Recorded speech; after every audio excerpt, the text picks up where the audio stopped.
In this world, people can gain incredible abilities by eating the fruit of the skill tree, which decides their future.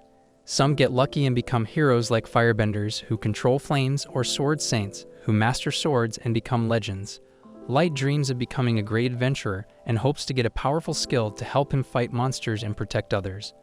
But when his time comes, his skill turns out to be nutting master, something far less exciting than he imagined. On the day of the skill ceremony, Light and his best friend Lena walk together to the church, both full of excitement and curiosity about what skills they might receive. Light chats about his dreams of adventure, thinking any combat skill would be perfect for him, while Lena smiles and says she doesn't mind what skill she gets as long as she can stay close to him. She's a little nervous though, because nobody knows what skill they'll get until they eat the fruit. Light, however, stays confident, telling her they'll both end up with amazing skills.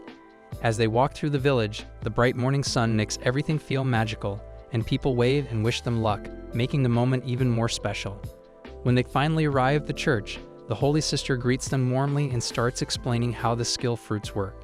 She says that eating a fruit will grant a unique skill and open the door to a job that matches the skill, which could lead to a bright future. She even jokes about how it's a better deal than paying off student loans. Light and Lena stand before a table laden with glistening fruits, their eyes wide with excitement and a touch of apprehension. They're about to embark on a life-altering journey, a single choice that will shape their destinies forever. They understand the gravity of their decision. Each fruit holds the key to a unique and powerful skill. But there's a crucial rule, a stark warning from the Holy Sister. Only one fruit can be consumed. Eating a second will have fatal consequences, a lesson learned from countless others who succumbed to greed. Lena, her heart pounding with a mixture of excitement and trepidation, carefully selected a vibrant crimson fruit. As she took a bite, a wave of pure energy surged through her, a blinding light momentarily obscuring her vision. When she could see again, the world seemed to shimmer with newfound clarity. A tingling sensation spread through her limbs, and she felt an unfamiliar power coursing through her veins.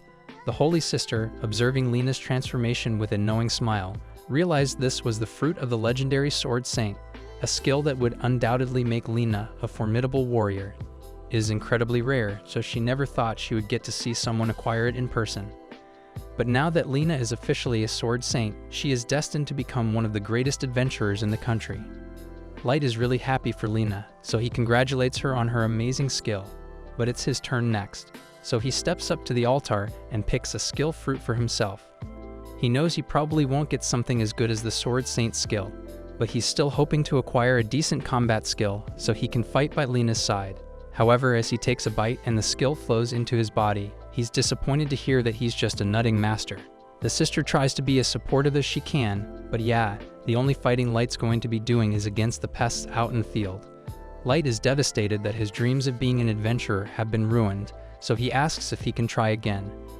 But the sister was very clear about the 100% fatality rate, so she's not letting him eat another fruit. Lena tries to cheer Light up and tells him she'll stay in the village and grow fruits with him since she doesn't care what she does as long as they are together. But the Holy Sister won't stand for all this love and compassion BS. Lena's Sword Saint skill is a once-in-a-decade marvel, so she's not going to let her waste that talent by becoming a farmer. She demands that Lena become an adventurer for the sake of this country. And, in fact, she'll be taking her to the royal capital immediately so she can begin her training there. Lena, feeling powerless, allows the Holy Sister to take her away. Before she leaves, she promises Light that she will return to him someday. 3 months have passed and Light has adapted to his new life. He uses his special ability to grow giant nuts, hoping to sell them at the market. However, to his disappointment, his giant nuts are still quite small, and he receives very little money for his efforts. Light tries his best to focus on his work and push thoughts of Lena out of his mind. As he is walking back to his house, he notices a poster with some news about Lena. She's apparently been promoted to S rank in the 3 months since she left the village and is doing incredibly well for herself. Of course, he is happy for her, but hearing about how well she's doing just makes him feel like an absolute failure. Even though he knows that he doesn't have the skill to become an adventurer, Light has been training every day in hopes that he might naturally unlock a sword skill or something. He repeatedly strikes at a tree stump, and he believes that if he can split it in half with a sword, then he will be strong enough to become an adventurer by his own merit. However, hard work doesn't always pay off, so the only thing he got from all that training was some bruised wrists. He falls to the floor in defeat and begins wondering if Lena still remembers him. She said she would come back for him, but with all the fame and fortune she has acquired, he wouldn't be shocked if she had forgotten his name and face altogether. Just then, a little girl named Ayla walks up to Light and says she brought him a cup of water. She's pretty much an orphan, and the village chief didn't want to deal with her, so he kinda just left her on Light's doorstep one day. Light saw that she had nowhere to go, so he decided to take her in, and the two have been living together ever since. Ayla tells him she's done with dinner, so if he wants to, he can come inside to eat, and Light happily obliges. Light takes a bite of the delicious stew Ayla prepared. As they eat, Ayla casually asks him about his day at the farm. Light explains that his profits have increased since he started focusing on growing special skill fruits. He remembers to warn Ayla, don't eat any of the fruits in those boxes marked with skull emojis. They're dangerous. Ayla, unaware of the danger, confesses that she used some of those special fruits to make the stew they are currently enjoying. Light panics, frantically asking if she's sure she used those specific fruits. Ayla confirms that she did, and the room falls silent as the gravity of the situation sinks in. And from what the Holy Sister said, eating a second skill fruit is a guaranteed death sentence. All of a sudden, Light's body begins to feel hot. He feels a pain in his chest, so he believes this is how he will die. He falls to the floor, and in his final breath, he apologizes to Ayla because this is his fault for expecting her to understand the labels when she doesn't know how to read yet. However, as he lies there and awaits death, Light realizes death is taking an awfully long time, so he sits up, and to his surprise, he's perfectly fine. Ayla sees the confused expression on Light's face, so she asks him if he's fine. That's exactly why he's confused. He ate a second skill fruit, which should have been fatal. So why and how is he still alive? Just then, he gets a piercing headache and feels the power of a new skill rushing into his body. Just then, Ayla starts to feel a sharp pain in her body as well, and since she ate the stew, that must mean she's about to acquire a skill as well. All of a sudden, Ayla is able to see words floating in front of Light and reads out the info of his Nut Master skill. In addition to the ability to grow nuts, Light's skill also makes him immune to all nut poisons. Light is shocked and asks Ayla how she knows this, so she tells him she can see words floating in the air. Light realizes she must have acquired some sort of appraisal skill. Ayla keeps reading Light's information and sees that he has a second skill now, so she tells him that he possesses an ability called Sword God. The Sword God skill greatly increases Light's attack power when he's holding a sword, as well as greatly increasing his magic resistance. If what Ayla said is true, then this might mean that his dream can finally come true, so Light wants to test it out for himself. He runs outside with his sword and goes back into the forest to see if he really has a new sword skill. He raises his sword, and with a single swing, he slashes the tree stump in half, as well as that of the bigger tree behind it. So it's safe to say that as of this moment, Light is OP. The next day, he heads out into town so he can go to the guild and finally become an adventurer.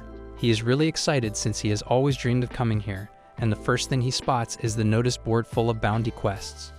If they successfully complete a quest, then they'll be able to buy new equipment and tasty food. Light has come to town not just to sell his nuts, but also to test the limits of his Sword God skill in a real combat situation. He believes that a successful quest will prove his worth and allow him to become an official adventurer. He tells Ayla to wait for him on a bench while he heads to the guild to accept a quest. While he's gone, Ayla decides to use her appraisal skill on the other adventurers in the guild hall. She's amazed by the variety of skills she discovers, from super strength to the ability to control the weather. However, she's also shocked by some of the useless skills she encounters, like the man with a skill that deals self-damage. Just then, she hears a commotion over by the front desk. So she looks over and finds Light in the middle of an argument with one of the adventurers in the guild. The man recognizes Light as the guy who's always selling his nuts in market, so he mocks him and says a loser like him doesn't belong in the guild. But Light completely ignores him and just tells Ayla that they can leave now. The guy is offended that Light would dare to ignore him, so his completely normal reaction is to attack Light with his sword. Light's Sword God skill also improves his reflexes, so he was easily able to block the attack. But the guy had no idea Light could do that, so he fully intended to catch a murder charge today. The guy's friends see that Light is capable of defending himself, so they convince Jan to just walk away because this isn't a fight he can win. Jan tries to play off his outburst and claims he never really intended to hurt Light, so he and his friends leave the guild to go on their first mission. And shortly after, Light and Ayla leave as well. Since Light has gotten the quest for them, they head out into the rocky plains, and Light is really excited since he might finally get to see a monster in person. But this place is dangerous, so he tells Ayla to stay close to him. They soon spot their target, and it's that slime monster over in the distance, so Light prepares himself to fight it. He cautiously approaches in an attempt to sneak up on it, but the slime notices him anyway, so Light goes for a full frontal assault instead. He is a lot stronger than he used to be, so when he charges at the slime, he slices it in half and accidentally splits the ground in the process. He's happy that his skill really is useful in battle, but he's going to have to work on his power management so he doesn't cause any more collateral damage. Ayla congratulates Light on his first successful quest, but to complete the quest, they need to cut the slime up and bring the parts back to the guild so they can exchange it for money. Ayla says she feels kinda bad about cutting the slime's body up, but Light reminds her that they'll earn enough money for pizza if they sell the slime parts. So Ayla throws her morals out the window and begins dissecting the slime. Just then, they hear someone yelling on the other side of the plains, so they rush over and find Jan and his party being attacked by a huge ogre. They intentionally picked an easy quest so they could just kill a slime and go home, but they never expected to run into an ogre. The ogre swings at them, and they all jump out of the way. But even if they manage to dodge that first attack, they stand no chance of winning against that thing. Light calls over to them to ask if they are alright, and as soon as Jan spots him, he comes up with a plan to escape. He and his friends start running straight at Light, and Light is a bit confused by what they are doing. Then they run past him, and he realizes they are trying to use him as bait so they can flee. The air crackled with anticipation as the ogre charged, its massive mace raised high. This was it, the moment of truth. Light braced himself, a thrill coursing through him. He knew this was a dangerous gamble. The Holy Sister had warned him repeatedly that his sword god skill only enhanced his offense, leaving his defense completely vulnerable. A single hit from the ogre could be fatal. But the thought of becoming the world's greatest adventurer, of proving himself worthy, fueled his resolve. He wouldn't back down. This was his chance to test the limits of his newfound power, to see if he truly had what it takes to become a legend. He has finally gotten used to his body's new strength, so Light jumps into the air, and as the ogre tries to strike him, he slashes its mace in half. No matter what it takes, he will make sure he catches up to Lena so the two of them can be together again. So in one swift motion, he brings his sword down and cuts the ogre cleanly in half, all while Jan and his friends watch from a nearby hill. A little while later, Light returns to the guild to exchange his items for money, but the receptionist finds it hard to believe that he managed to defeat an ogre all by himself. As proof, Light shows her the ogre horn he brought back, and on top of that, Jan's friends say they saw the whole thing, so they can guarantee that Light is telling the truth. The receptionist believes him, so she asks him to wait a minute so she can get his reward. And in the meantime, Jan's friends thank Light again for saving them. Just then, a crowd forms at the front of the guild, so Light asks if something happened, and Jan informs him that the S-rank party has just returned. This happens to be the S-rank party that Lena joined, and this is the first time he has seen her in the last 3 months. So Light goes up to her and tries to say hello, but in response, Lena says, "I've never met this man before in my life." Light is devastated and can't believe Lena actually forgot about him after only 3 months, so he's just standing there with his mouth wide open. Ayla has no idea what's wrong, so she tries to cheer him up and suggests they should go get some pizza together. Light is able to take Ayla to get some pizza, but he's still acting depressed, so Ayla threatens to eat all the pizza if he doesn't snap out of it soon. Light spent a lot of money on this pizza, so even if he's upset about Lena, there's no way he's letting it go to waste. However, he ate so fast that he ended up choking. But luckily, someone hands him a glass of water to wash it down. He looks up to thank the helpful stranger, but to his surprise, the stranger turns out to be Lena. He's about to yell her name, but Lena covers his mouth and tells him to be quiet, otherwise, Grouse is going to hear them. She sits down at the table, and Ayla introduces herself, since this is the first time she's actually met Lena. Lena is about to ask how Light got a kit in just 3 months, but before that, Light asks her what she's doing here. To be honest, Lena was wondering the same thing about Light because she never expected to see him at the guild. So Light proudly explains that he and Ayla became adventurers. He then explains what happened with the whole skill fruit incident, allowing him to acquire a second skill, and Lena seems genuinely happy for him since this means he can finally achieve his dream. Light then asks Lena how her time with the S-rank party, Sacred, has been so far. But from Lena's expression, it doesn't seem like it's been much fun. She's basically just being forced to fight with a bunch of random people that the Holy Sisters selected. The pay is great, but the atmosphere is more toxic than a Call of Duty lobby, so she advises Light to stay away from Sacred if he wants to enjoy his time as an adventurer. Light still doesn't understand what's so bad about Sacred since he has heard so many good things about them. But Lena recalls an incident from 2 months ago when their party was up against a giant serpent.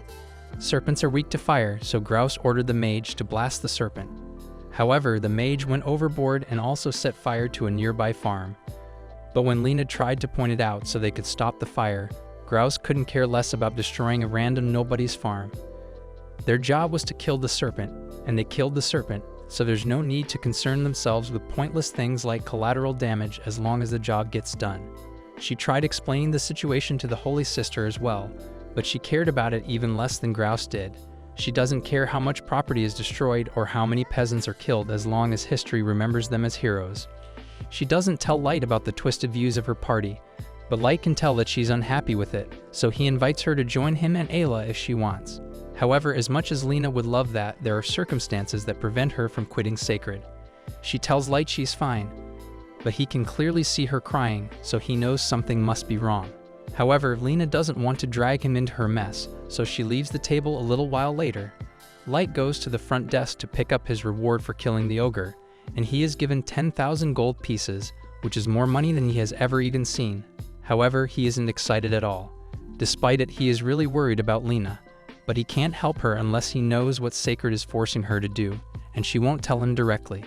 Since that's the case, Ayla says he can just ask the party leader, Grouse, personally, since the door to his lounge is wide open.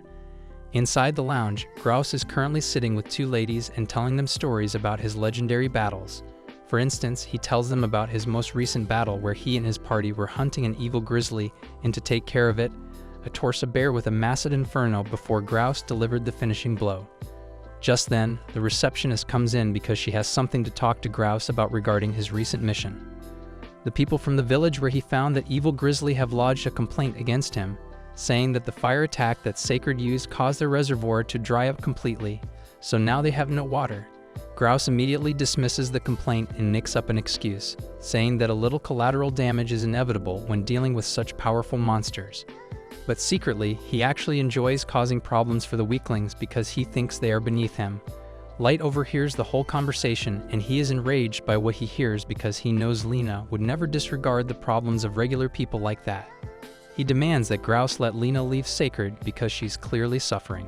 But Grouse doesn't take him seriously and just calls security over to have Light removed from the lounge. Ayla rushes over to Light's side to ask if he's alright, and Light is fine. But the other adventurers warn him that it's a bad idea to antagonize Grouse because he may be a jerk, but angering him will get you on the Holy Sister's bad side. And if she's got a grudge against you, then it's safe to say that your adventuring career is over. Later the next day, all the members of Sacred meet up in the lounge, and they are busy basking in their own greatness.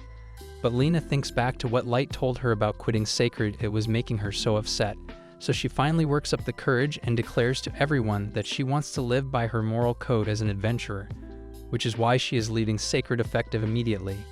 She then starts walking towards the exit, but before she could leave, Grouse dashes in front of her and threatens to kill her for daring to defy him. Lena is about to draw her sword to defend herself, but she realizes that even with her sword saint skill, it would still be impossible for her to defeat Grouse in one-on-one combat, so she's forced to submit and takes her hand off her blade. Grouse then backhands her to the floor and begins a half-hearted speech about how she should persevere for the sake of all the people their party will save in the future, and she's going to have to keep persevering until the day she dies in battle. That same day, the Sacred Party is set to leave the town, and Lena has resigned herself to a life of being forced to work under Grouse. However, as they are leaving town, their path is blocked by Light. Grouse asks what Light is standing in their way, so Light declares that he is here to get his friend. He tells Lena that he and Ayla were planning to go hunt some monsters, and they would love to have her with them. After all, they made a promise to one another that they would become adventurers together, and he intends to keep that promise. Lena remembers the promise, and she would love to go with Light, but she doesn't have the strength to go against Grouse, so she asks Light to just leave her alone before he gets hurt. Since Lena has rejected Light's offer, Grouse tries to get him to go away, but Light hasn't given up yet, Instead, he declares that he wants to have a duel with Grouse for Lena's freedom. Grouse initially rejects the duel since he has no reason to fight a random nobody, but then Light taunts him by asking if he is scared of losing to a nobody. And Grouse couldn't let such public disrespect slide, so he ends up agreeing to Light's duel and plans to make an example out of him.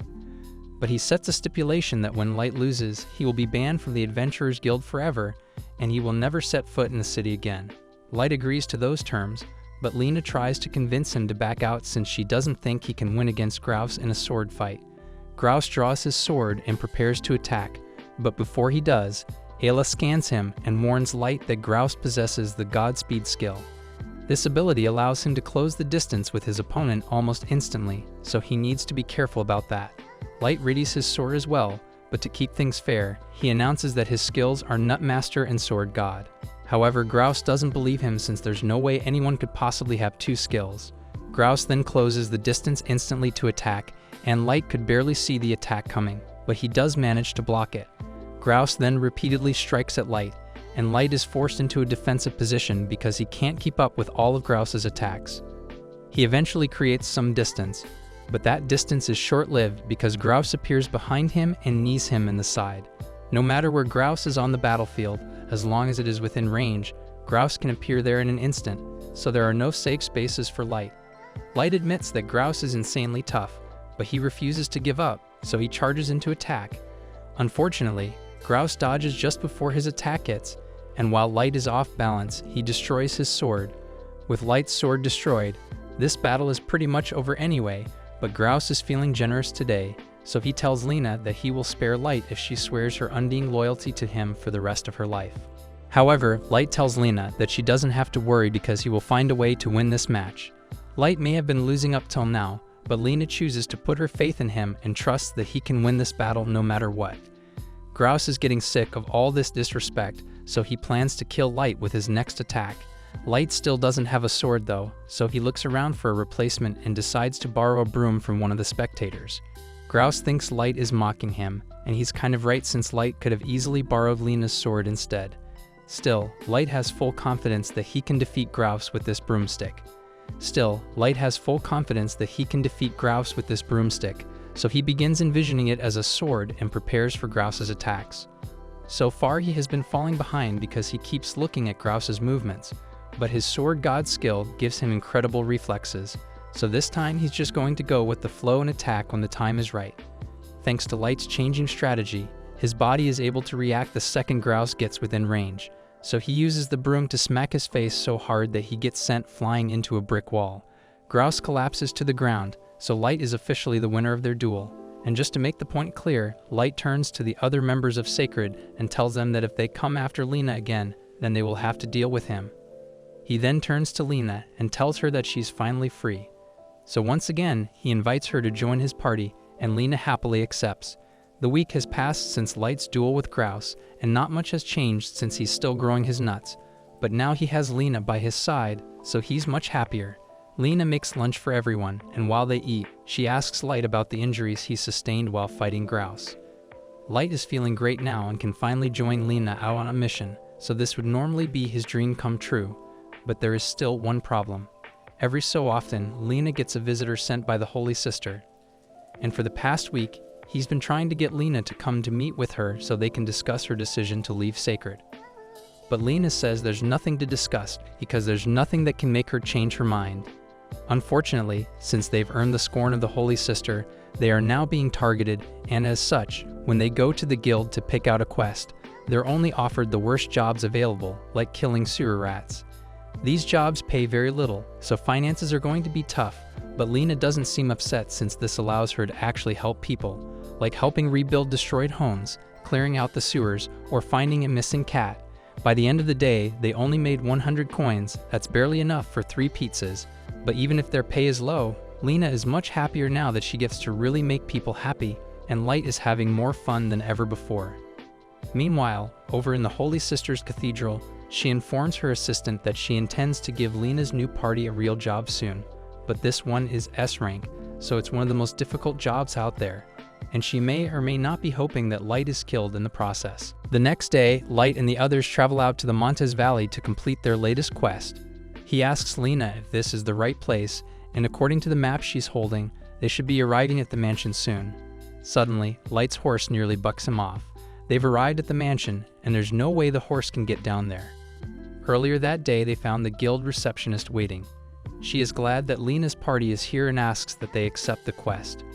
It all started when an adventuring party that had been headed to the northern Montes Valley suddenly disappeared while on a quest, and every time they sent adventurers out to investigate, they ended up disappearing as well.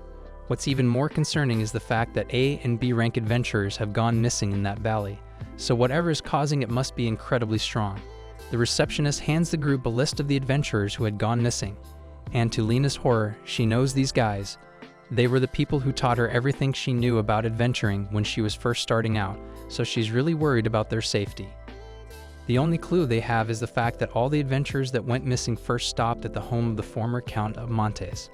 Count Montes was a legendary adventurer who struck it rich and decided to settle down in Montes Valley.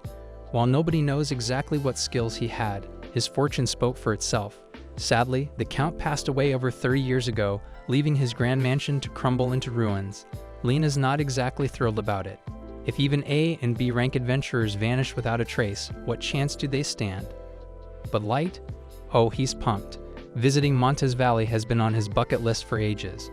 Ayla's also on board because this quest comes with a hefty reward, and more money means more pizza for her. The receptionist finally notices Ayla tagging along and gives Light a skeptical look. "You're really taking her with you?" she asks.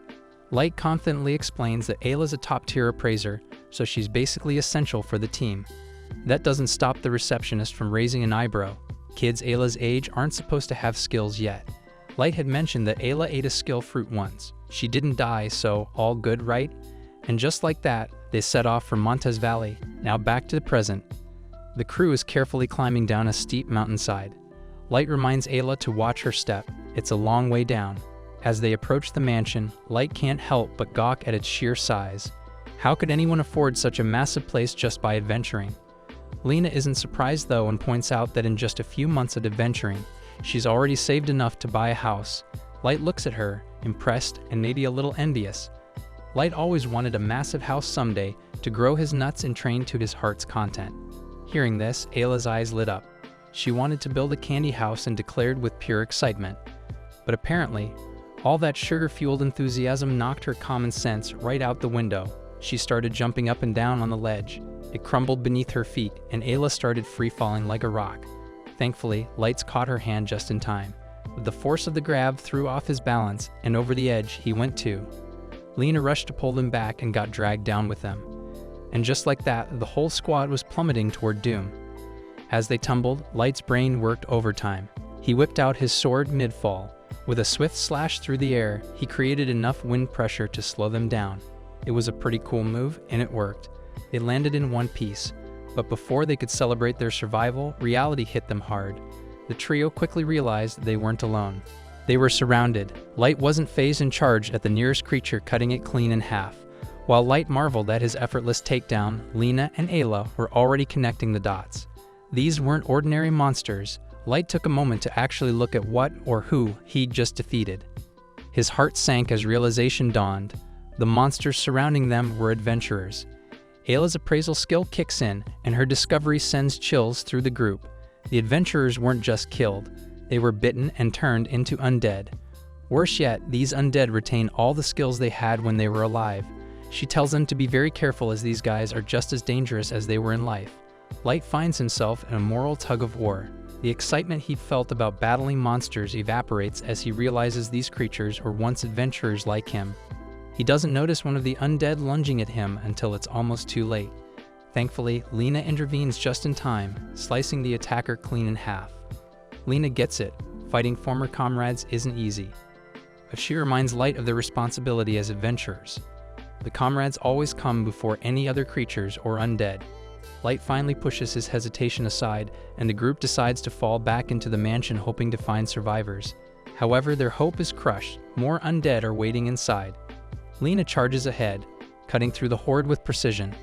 Light can't help but be impressed by her tactical prowess. She adjusts her attack style on the fly. Human-like undead require a stab to the heart, while skeletal ones need their spines severed. Her mastery is clear, even though her Sword Saint skill isn't as powerful as Light's Sword God ability. Light dives into the fray, cutting through the undead monsters with precision, but his focus on the fight blinds him to a critical mistake. He's left Ayla unprotected. Just as an undead sneaks up behind her, ready to strike, Lena swoops in like a hero. As the undead disintegrates, Lena checks on Ayla, who bursts into praise. Calling her totally cool, Lena blushes at the compliment but reminds herself to stay grounded. Overconfidence can be deadly. Light, however, is shaken. His slip-up could have cost Ayla her life, and he vows to stay sharp from now on. With the undead on this floor defeated, Lena suggests moving to the second floor, but Light pauses, a nagging thought creeping into his mind. They were told 18 adventurers went missing here, yet they've already taken down far more than 18 undead. The numbers don't add up. As they climb the staircase, Light spots a portrait of Count Montes.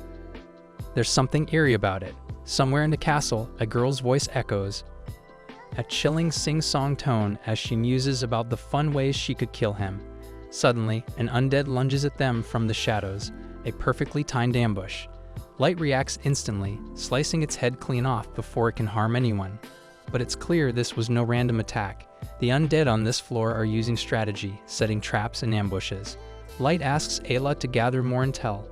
Ayla obeys and soon discovers that the undead they've been fighting are controlled by someone giving them direct orders. As Light looks closer, he spots faint threads extending from the undead. Ayla scans the threads and determines they're conduits for magic power, connecting the undead to their master. Following the threads, the trio winds through the eerie mansion until they reach a massive door where all the threads converge. Light tells Lena and Ayla to stay sharp and pushes the door open, revealing an empty ballroom. Suddenly, a girl materializes in the room. Light's initial relief at seeing a living person is short-lived. Her expression is far from friendly. Ayla uncovers that the girl, Dratina, possesses necromancy. This rare and sinister skill allows her to control the dead and use their unique abilities as her own. Dratina, annoyed by Ayla's appraisal skill, considers taking her out first, but Light tries to reason with her, but Dratina reveals that she's here for one purpose, to kill Light. This shocks Light as he's never met her before. Why would she have such a grudge against him? Dratina coolly explains that she's just following orders. She vaguely hints that it might involve a certain holy sister. All the missing adventurers were pawns in her plan to lure Light to this very spot. Dratina then launches her attack. Light and Lena quickly jump into action, cutting down waves of undead with ease. But Dratina is cunning. She separates Lena from Light, forcing her to face a nightmare of her own, the undead forms of her former mentors, Borg and Sheila.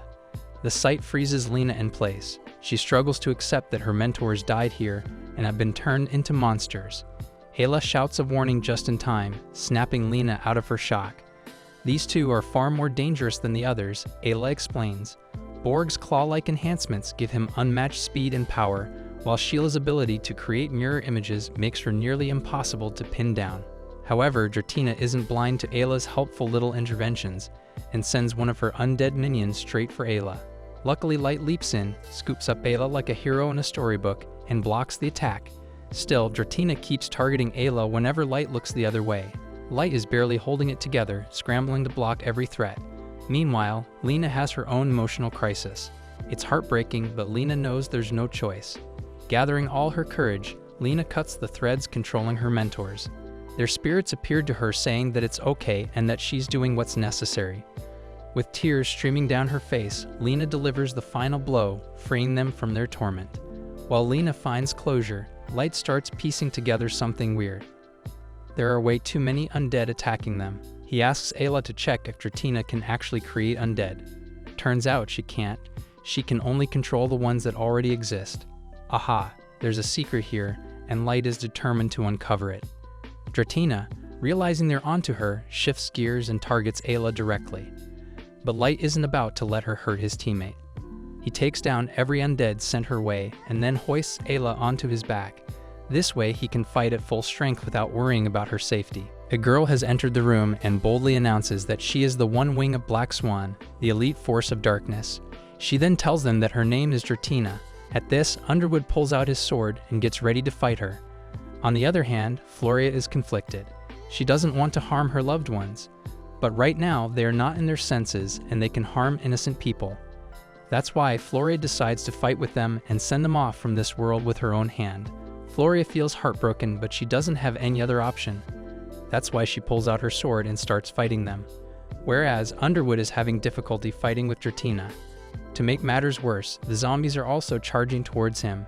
Hence, Underwood hurriedly makes a plan and tells Ayla to hold him tight. After that, he tells Ayla to use her powers to find out why the undead people keep appearing. Hence, the girl uses her appraisal skill to scan the people and figures out that they are using the summon skill. At this moment, Underwood notices the Count of Montes among the undead people. Hence, he realizes that the man has also turned into an undead. On the other hand, Dratina becomes worried at the fact that Underwood and Ayla are about to figure out the trick. At this moment, Underwood notices a strange figure on the balcony. Hence, he tells Ayla about it. Surprisingly, the man is like a demon god. Ayla figures out that the man is a soul reaper. It appears he is a very dangerous monster that turns living people into the undead.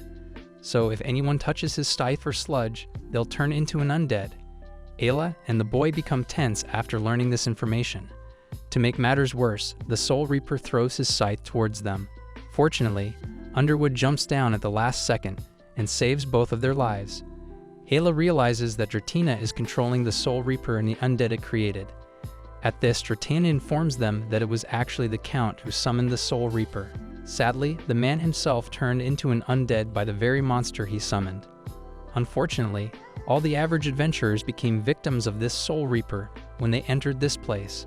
Apparently, this monster feeds on these adventurers, and that's why they all became the undead. Underwood is wondering why an adventurer as successful as the Count would summon a monster like this. At this, Dratina mocks him for his naivety and asks him if he knows what taboo skills are. She then explains that taboo skills are the ones that make others ostracize and hate you for simply possessing one. Apparently, the Count's summon skill is one of them. At first, people praised him as a hero with a powerful skill. But with time, people and the government started fearing after wondering what if the Count had a change of heart and turned that terrifying immense power against the people. That's why they began to distance themselves from him. In the end, the Count was even falsely accused of treason. That's why he fled from that miserable place. However, the government kept sending the assassins to kill the Count. Most recently, a party of assassins was sent under the guise of conducting a monster density survey. Seems like the Count summoned this monster in order to drive the intruders off. The man wanted to wipe them all together, and guess what? His wish came true, as all the assassins were wiped off at the manor of the former Count of Montes. Dratina is back in her fighting mood. Hence, she evilly states that if she uses her necromancer skill to control a summon user, she can endlessly play with her marionettes. Underwood feels conflicted after hearing the Count's story. He feels that Fruit Master could be used to acquire an infinite number of skills. Thus, the boy is wondering if the world would celebrate an unusual skill like that. Underwood fears that he can someday be ostracized and follow the same path as the Count. At this moment, Ayla calls him and brings him out of his thoughts. The boy realizes that right now he should focus on protecting Ayla and fighting with these demons. Hence, the boy tells Ayla that he has noticed that Dratina is using necromancy to designate targets and attack methods. So that means the monsters under her control can only repeat the same attack until they receive new instructions. Thus, the boy makes a plan and gets straight to the action mode. He uses his sword god style, Surge Blade, to distract Dratina. In the meantime, Floria comes there and uses this chance to kill the Soul Reaper. Funnily, Dratina is horrified by these turns of events. On the other hand, Underwood kills the Count. However, before dying, the Count tells the boy that he will also hate the skills like him. At this, Underwood vows that he will not end up like Count. Suddenly, a purple light starts coming from Dratina's side. It appears she is summoning a more dangerous monster. After a moment, a dangerous monster comes out of a portal, and Ayla informs them that this monster is a wicked dragon. Funnily, the dragon hits Dratina and throws her on the ground. Dude misunderstood the mission. He is attacking his own master. Floria informs the boy and Ayla that wicked dragons are targets of the highest level hunts that not even rank S adventurers attempt. At this, Underwood suggests that they all can combine their skills to kill it. However, Ayla hurriedly tells him that they can't do this because the wicked dragon is resistant to slashing attacks. Dragon's tough scales will block their sword attacks. The boy doesn't listen to her and attacks the dragon with his sword. However, his sword gets broken when it touches the dragon. Hence, the boy realizes that Ayla is right. They can't attack the dragon with their swords. On the other hand, a masked man with purple hair comes there and takes Tratina from there. Meanwhile, Ayla takes out her fruit skill and tells her friends that they can use this to fight with the dragon. However, Floria doesn't like this idea, hence she is stopping the boy from eating the fruit. But the boy tells her that he is immune to the fruit's poison, so he should be able to eat as many fruit skills as he wants. At this, Floria reminds him that he can also get some bad skills. Thus, Underwood reminds them that they don't have another option, so he will eat the fruit skill. Hence, he then ate the fruit, and from it, he got the bug resistance skill. Funnily, the skill is useless for them, hence he eats another 2 fruits at a time. Meanwhile, Floria is fighting with the wicked dragon. This time, Underwood gets cat skill, which is useless for him. The other skill he gets is weapon durability boost. This skill makes his weapon break less often. Underwood starts feeling the side effects of the fruit skills. Hence, he realizes that if the next fruit does not come out with a good skill, then it will be bad news for them because he won't be able to move his body. Thus, he squished the fruit in his hand, and luckily, this time he got Sleep Pixie. The boy has a small pixie in his hand, and apparently, any creature that inhales those scales is put to sleep. Hence, the boy throws the pixie towards the dragon. The pixie is trying to put the dragon to sleep, but the dragon is trying hard to stay awake. Hence, the boy thinks of a new plan to put the dragon to sleep. Thus, he takes his broken sword and activates his sword god while welding it. Underwood breaks the roof with his sword and then jumps on the rubber to reach the dragon. Fortunately, his plan is successful as he is standing on the nose of the dragon. Thus, from this close, he activates the pixie's power and puts the dragon to sleep. Floria then noticed a strange thing on the floor, hence she picks it up. After that, they all come out of the place. After some time, they come back to the town. But at the gate of the town, Underwood falls down from the horse as he is super exhausted. On the other hand, the masked man has brought Tratina to a new place. There is a woman dressed like a nun standing there. She asks the man about the fruit master Underwood. Hence, the man tells the woman that the boy poses no threat to them. It appears this woman is Black Swan. She is not happy that Underwood has this strong power, which is the power of the a priori. Thus, she feels that the boy must possess some other special power. Hence, she is worried that the time is near when he will meet the mystery person. Our nerdy MC, Hiraku, wakes up earlier after dreaming of his death in his world. He goes out and greets everyone, noting that he didn't expect to ever live such a dream life. As a soul, MC faces the god that watches over the world. The god notes that he lived 39 years, but he had a cruel fate. He was betrayed by others and then fell ill with a terminal disease.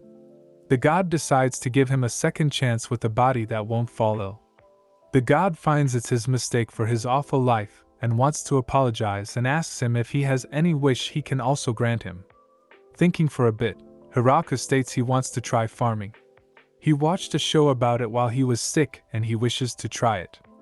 Additionally, he isn't good at getting along with others and wants to go farming somewhere where there aren't many people. The god states farming isn't his jurisdiction, but makes a call and arranges the things.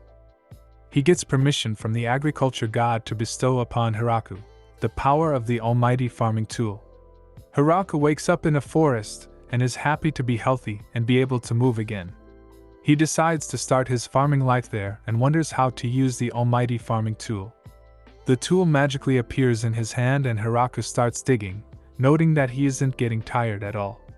He likes how soft the soil is and notes he can grow good vegetables there.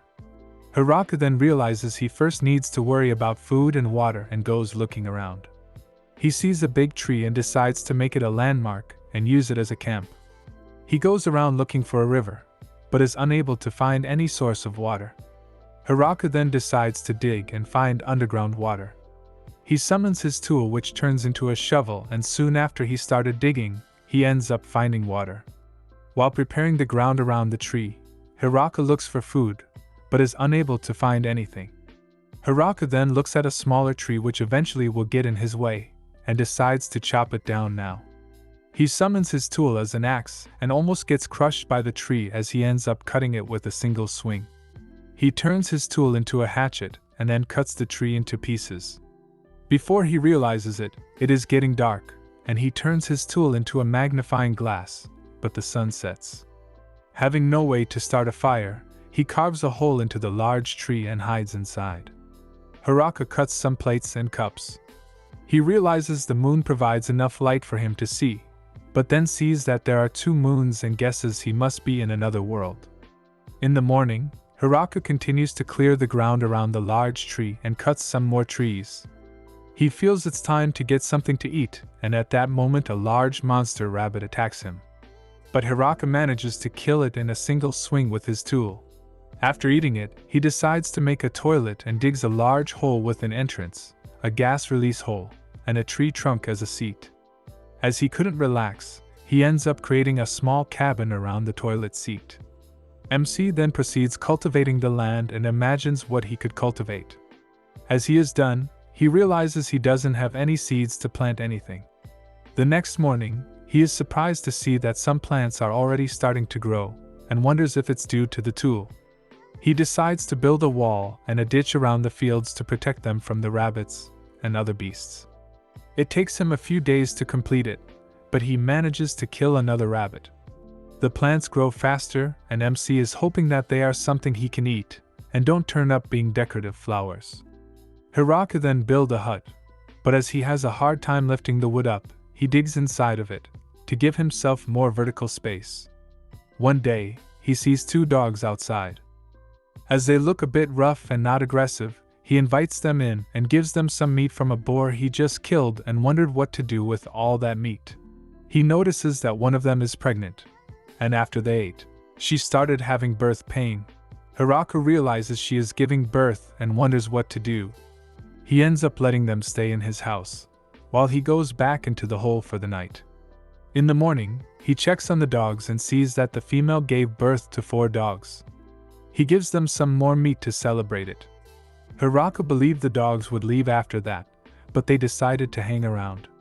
As they like the hut, Hiraka decides to build himself a new house.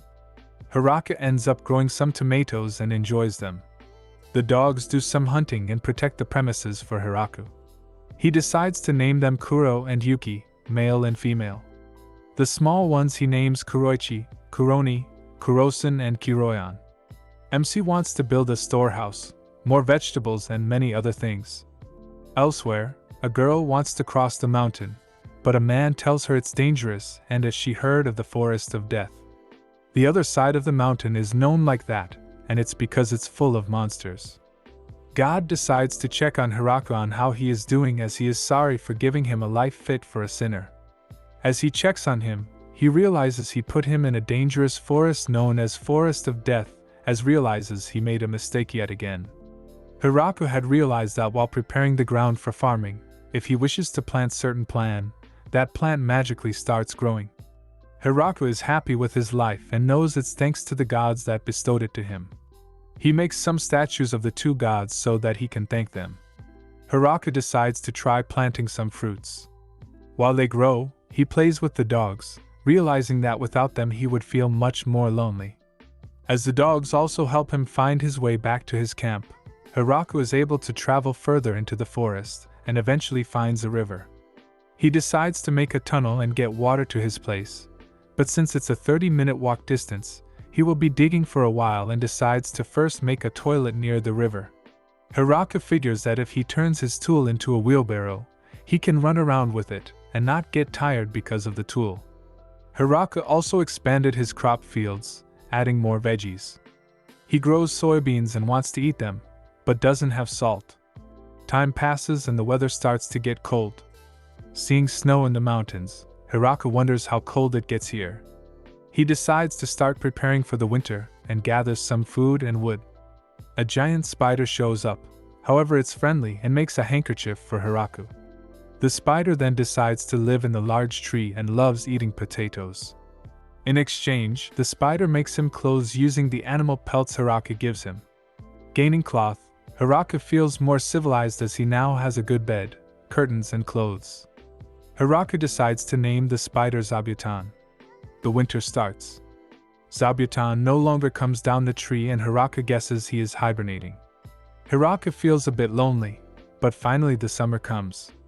The small dogs had grown up and one day they left, however they soon returned with partners. Soon, Zabuton showed up as well and also had kids. As there are now more mouths to feed, Hiraka decides to expand his crops again. Zabuton rings the alarm and Kuro leads Hiraku into the forest. Kuro takes him to a child girl who is naked and entangled in a spiderweb. The dogs and spiders are wary of her, but as she asks for help, Hiraku decides to help her. As he gets close, she jumps and bites his neck and then grows up into a young woman. Hiraku wonders if she is a monster. The dogs then attack her, and as they beat her up, she turns into a small girl again. Hiraku wonders if she is their enemy as she sucked his blood, but the girl explains she isn't, and she had to do it to recover her strength.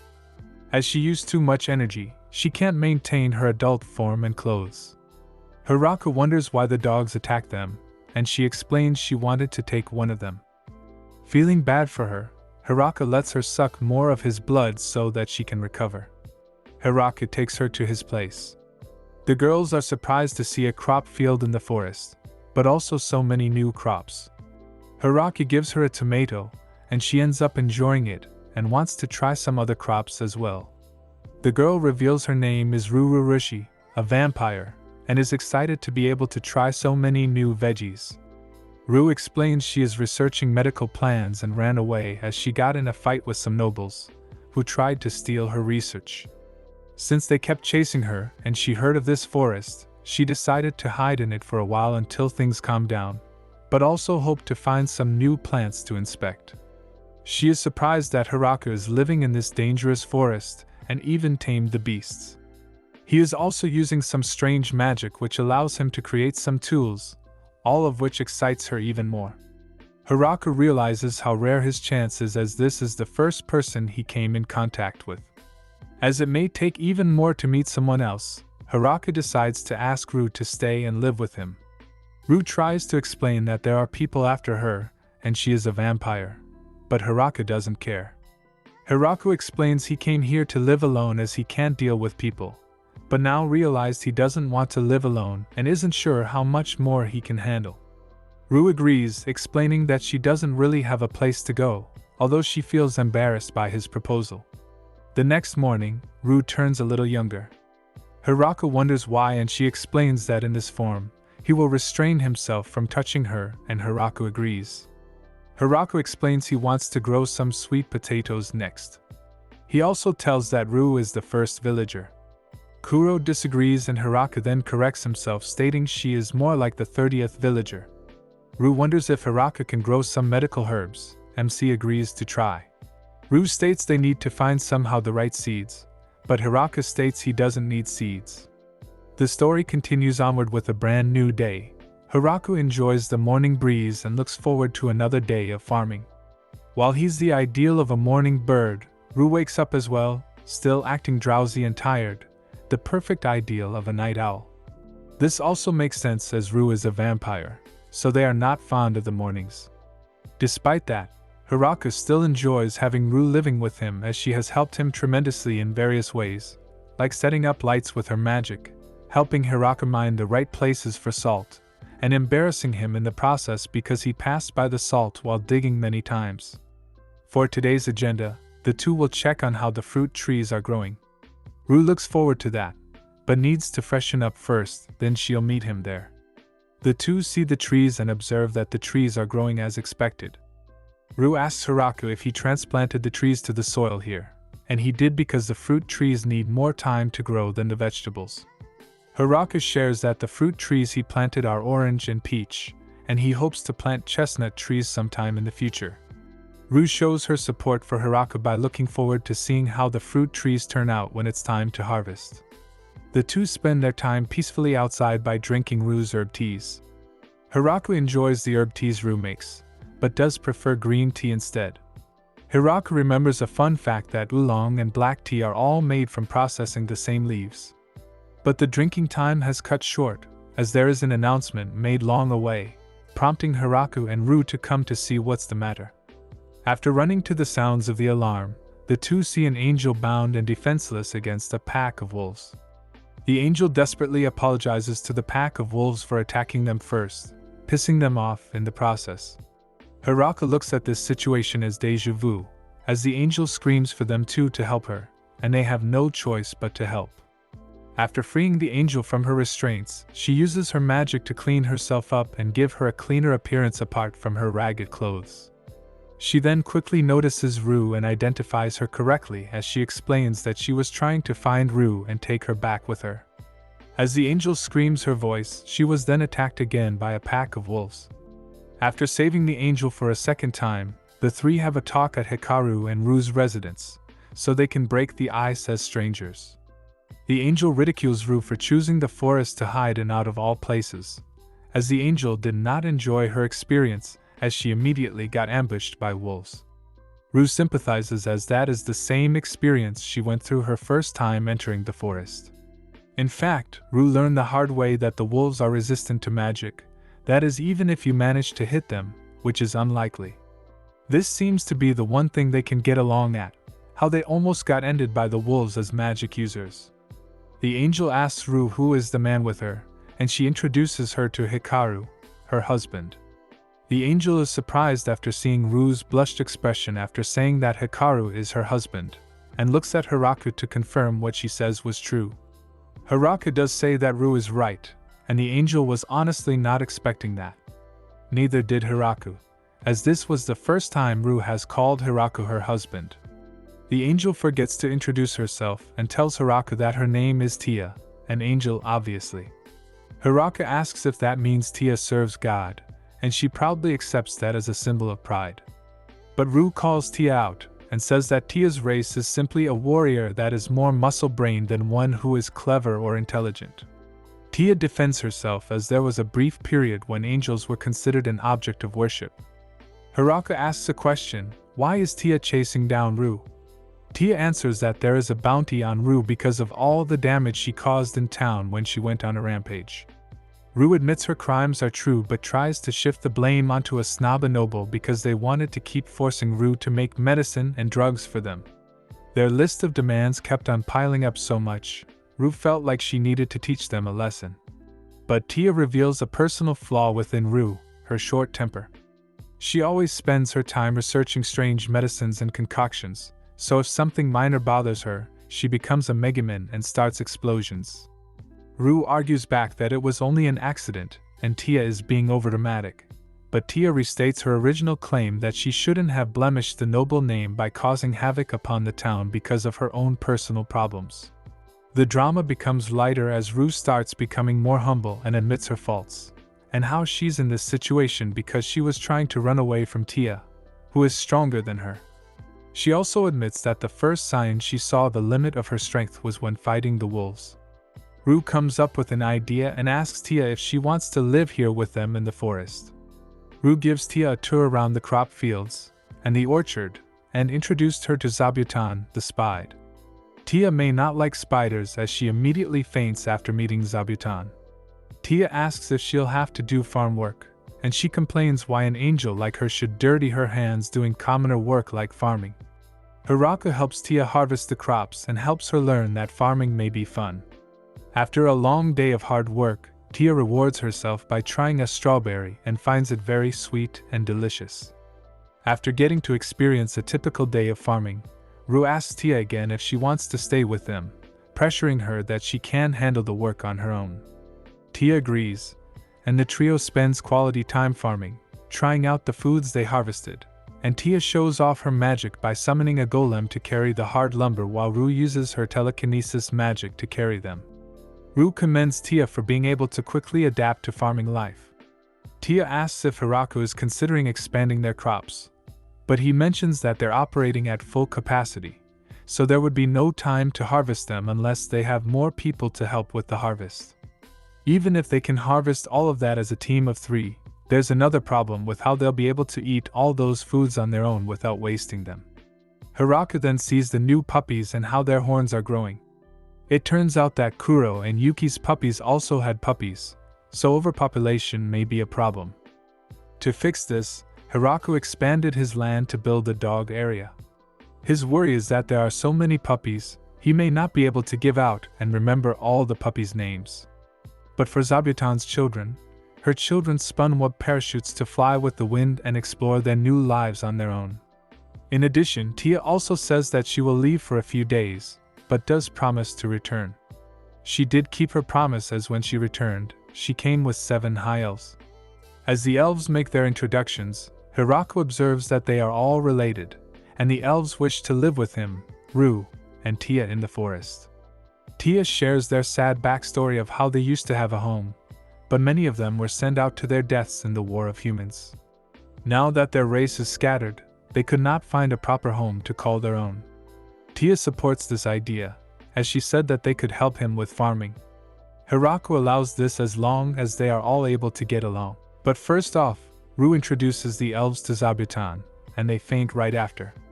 Rue also introduces the elves to the dogs, and they faint a second time. It seems that Rue enjoys seeing people's reactions after showing them to beasts that are somehow tamed. Now that everyone knows each other, Hiraku needs to build more homes for his new friends. The elves work on building a big house for them to live together. So they started by making a ditch and wooden fence, and next building their own toilet and garbage disposal area. Then the elves start to build the house from the bottom up, and it turns out that they know a lot about construction, so Hiraku helped them by digging holes, leveling the ground, and gathering lumber for them. The outcome was a big success, and it was so extraordinary. Hiraku grows a bit jealous of the little hut he calls home. Inside the big house, when a person enters, they see the living room that also doubles as a dining room, so the elves could work on things together or eat together. On the far left and right sides of the house are storage areas. The second floor is where their individual rooms are. All lighting across the house is controlled by magic. Looking atop the second floor at the happy elves, Rue and Tia, brings a smile to Hiraku's face, hoping that this could be a home where the elves can feel safe and at peace, like they always wanted. When the elves try farming, they quickly adapted to it as they enjoy doing the labor of a farmer. When Hiraku talks with Ria, the leader of the elves, so he can learn more about them, he finds out that they use fire and eat meat. He is shocked by this because he always thought that elves are one with nature, not relying on fire that can hurt the forest. Someone who rises at sunrise and sleeps at sunset, someone who eats berries and fruits from the forest, and someone who is a tree hugger and does not like to wear anything metallic like armor. Ria lectures Hiraku to not follow that stereotype and to stop thinking that the forest is a heaven land, as Mother Nature can be crueler than one believes. But Ria does want to thank Hiraku again for allowing them to live with him, and he feels the same way thanks to how helpful and resourceful they are. The elves continue to show their capabilities by building a furnace to do blacksmithing and baking foods like bread. As everyone is enjoying the bread that the elves made, Hiraku feels motivated to expand his wheat fields, but he asks Rue if his home's land is someone's property, even though it should have been asked a long time ago. It turns out that the land may belong to the demon lord. Rue reassures Hiraku that since his home and settlement were not supported by outside factors, the property can be claimed as his thanks to his self-sufficiency. Later in the evening, Rue, Tia, and Ria start having a conversation about Hiraku and comment on how incredible he is. A human who was able to tame all those inferno wolves and a demon spider. Ria wonders if the soil that he planted all his crops on is capable of producing the high-quality products they have made all this time, but Rue doesn't know how to answer that, as she never asked him that question. Tia chuckles at how one of his weaknesses is his lack of knowledge about this world, as he always thought of elves as a race that didn't use fire or eat meat. Not only that, but Hiraku doesn't know much about angels either after meeting Tia. If he doesn't know much about those races, it may be a possibility that he may not know more about the other various races in this world. They call him a mysterious fellow as despite his lack of knowledge about their world, he is capable of doing magnificent things like befriending violent beasts, something not an ordinary person could dream of accomplishing.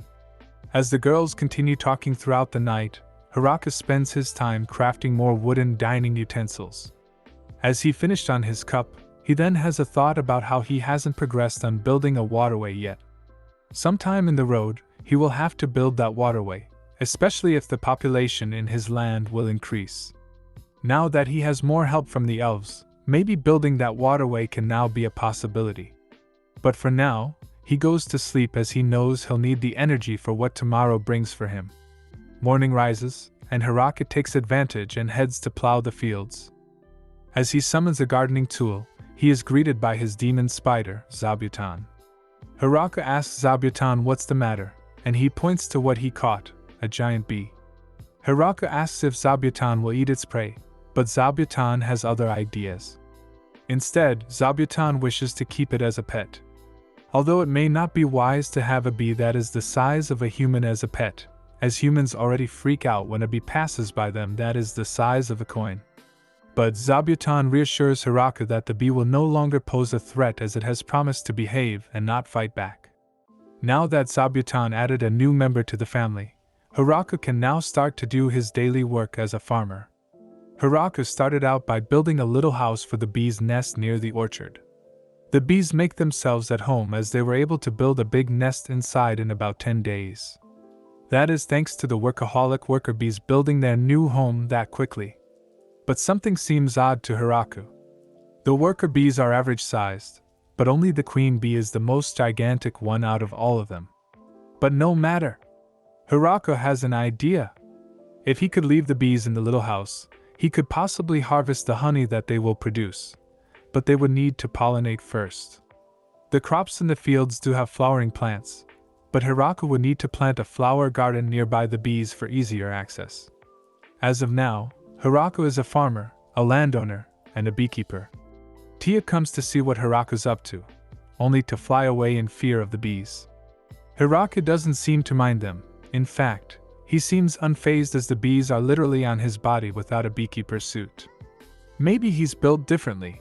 It isn't surprising after all the things he's done before. Hiraku then moves on to dig up a huge hole. When Ria stops by and asks Hiraku what he's making this time, he said that he's building a reservoir, or at least he hopes it will be one day. Hiraku's plan is to draw water from the river through a waterway, but he's been pretty busy with other stuff so he never came around to building it. Ria asked Hiraku what is his progress so far in building that reservoir, and he admitted that he hasn't even reached far enough to decide what he's going to make it out of yet, so he's nowhere close to finished. After taking note of the geography of Hiraku's land, he sees that there is a distance between his land and the river. But now back to the reservoir materials, he always thought that waterways were made out of stones. However, since he lives in a forest, he would have a hard time finding stones. There is a surplus of trees, so maybe he could make it out of wood. That could work, but the problem is that since it is a long waterway, the gaps in the wood will cause a lot of leakages. Hiraku has an idea. He compacted dirt using the almighty farming tool, and it is as hard as concrete, so this will be a good alternative solution. This solution is greater than expected. Since Hiraku removed a lot of dirt to make that big hole in the ground, he now has a surplus of it. So, Hiraku puts the dirt to use and went into mass production mode, creating more parts of the reservoir to connect with each other. As a plus, Hiraku built an intake gate for the water at the top of the waterfall. When he built the foundation using dirt, he also placed the parts for the waterway on top of that. The elves help with this project by handling the basic foundation work. As the elves do that, Hiraku focuses on sealing the seams and fortifying the foundation. And thanks to the power of teamwork, the construction was completed a lot faster than Hiraku initially expected. They test out their new reservoir, and they see their creation sending water their way, so it worked. With this new feature, they don't have to climb in and out of the well for water every day, not to mention, watering down the crops will now be easier for everyone too. A fish gets caught by the reservoir and lands on Hiraku's land. Now that Hiraku has access to the river, he can now be able to eat fish, but he would need to find out how he'll prepare his new meal. In the forest, the rabbits can be very vicious, which is unlike them as they're low on the food chain, but the fish seem very normal. Or so he thought until one of the fish tries to attack Hiraku. Remember, never underestimate fish as they're underestimated in the real world, the Pokemon world, and this world is no exception. Anyway, Hiraku grills the aggressive fish, but Rue and Tia show concern that since the fish came from the Forest of Death, would it be safe to eat? When Hiraku offered the grilled fish to everyone, they all insist he should eat it as he was the one who cooked it. Hiraku tries a piece of fish, and he loves it. The taste reminds him of salmon, and he encourages Rue and Tia to try it too. The two do give it a shot, and they're amazed by how good it is. This also prompts the elves to want to eat some too. Luckily enough, there is enough fish to go around, so they had a feast. Hiraku goes back to work, and he wants to experiment with something. He decided to try tilling with the hoe while thinking about rice plants, and rice plants suddenly popped up. He finds it interesting that they could grow in normal soil, and now that they have the waterways built into their land, Hiraku wants to try and make a rice paddy. Rue, Tia, and the elves don't know what a rice paddy is, so he wants to show them what it is. Hiraku digs a hole and releases water onto it. This makes the elves think that Hiraku is making a pond for the fish, but instead, he's actually rice planting. As a teen, Hiraku and the elves were able to plant all the rice seeds onto the water crop. And to keep pests out, Hiraku assigned Zabutan's children to serve as the crop's protector. When the rice plants grew, everyone jumped for joy as they were able to harvest them. After drying the rice crops, they finally managed to bring the plants inside so they could be threshed. After that, they put the rice through a sieve to filter them away from the remaining leaves or plant matter. They then mortared to remove the husk from the rice and pestle to polish the rice. In short, this process has many steps that everyone found exhausting. Just when everyone thinks the rice is ready to eat, Hiraku disappoints them by saying that he would have to cook them, as if they haven't spent enough time growing the rice and doing procedures to filter them. Hiraku asks Rue to start a fire to cook the rice, and she finally gets excited because she could show off her powerful abilities. But no, Hiraku just wants a tiny flame, which ruins the vibe for Rue. Hiraku finally sees the result of his cooking, and the rice has been cooked. Rue asks if the rice is finally done, and Hiraku says not yet. Like, come on? At this point, even the viewer is getting tired from this long monologue. Hiraku molds the rice into a small ball, and then gives it to Rue and Tia to try them. Tia feels hesitant, so she tells Rue to try it first. Rue reluctantly tries it and feels overjoyed at the taste of it. Tia tries it and she also agrees with how good the rice is, along with Ria. This made the endless waiting session worth it, and Hiraku is proud of his work. But it came back to bite him because when he wanted to try one, the rest of the rice patties were taken by the other elves, addicted to how delicious they are. Sometime later, Hiraku and the elves were done working on the water crops, so as Hiraku dries himself off, he sees how the elves could easily cleanse themselves with magic. This prompts Hiraku to start his next project, building a bathhouse. The elves ask why not use the river to bathe themselves instead. Hiraku admits it is a good idea, but they will get hypothermia if it's the winter season. But it isn't about building a bathhouse for Hiraku to get clean faster. Hiraku wants to build one because he wants everyone to experience what a bathhouse feels like. Hiraku's ambitious vibe is enough for the elves to agree to help him. Construction began, and everyone focused on building a furnace, modifying the waterways to reach their way to the bathhouse, and building a bathtub to fit as many people as possible, along with making stools too. This will not be a private, but a communal bathhouse, so many people can enjoy it at the same time. The construction is almost complete, but Hiraku realizes a flaw in his plan. Although he can use the river water for the bathhouse, he is concerned that he will pollute the river if he sends his wastewater back. As a solution, Tia suggests he uses slimes to eat the waste products and purify the water so it's safe to give back to the river. Tia flies away to find some slimes and comes back with small harmless ones. Hiraku then builds a purification pool for the slimes in the waste waterway. Although Tia suggests also putting the slimes in the toilet, Hiraku agrees it'll be useful, but he feels uncomfortable doing his business in front of an audience.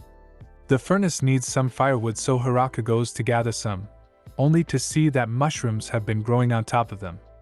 Although he is hesitant to try mushrooms because he isn't sure which are edible or not, he also remembers the girls eating them in the past, so he distracts himself by growing all the mushrooms he knows. The bathhouse is complete, and Hiraku explains to the girls how to use it, but they prefer a demonstration.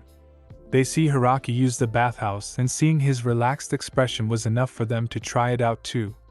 But Hiraku finds it awkward to bathe with people of the opposite gender, so he may consider building a bathhouse for men, but the elves dismiss that because it'll mean he gets a private bath to himself.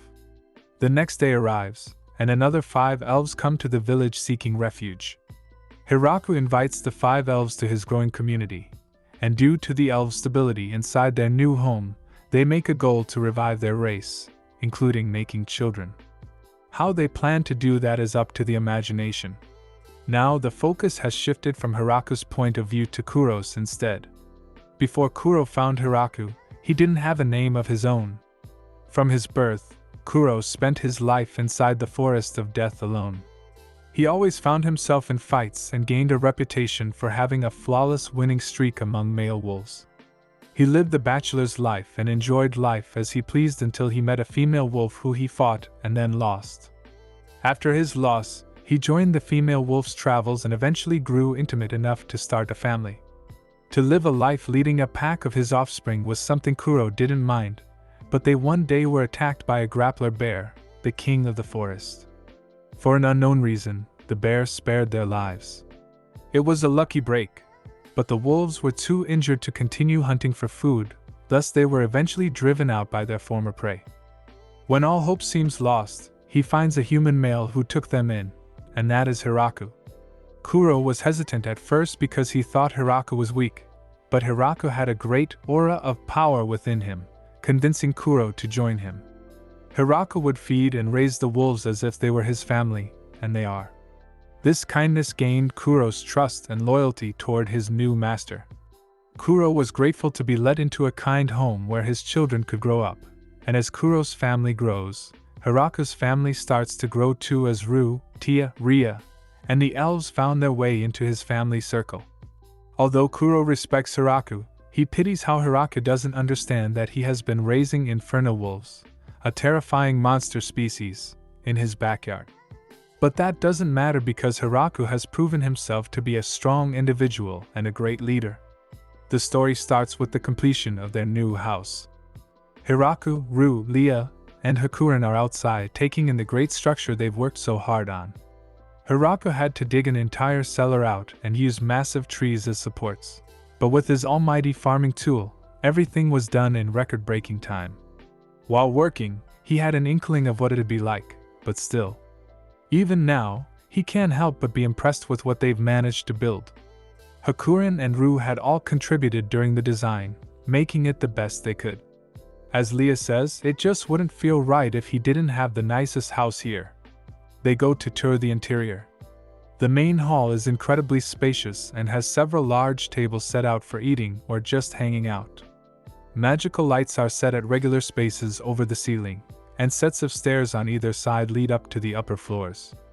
Everyone can gather here to chill and hang out. To the left is MC's room, the largest personal room in the entire building. They have a kitchen in the back and stoves outside, as well as a specified dining room. The cellar is used for storage, while the upstairs has the girls' rooms. Everyone has their own room, which makes the girls relieved, since everyone was getting crowded with all the people joining the farming community.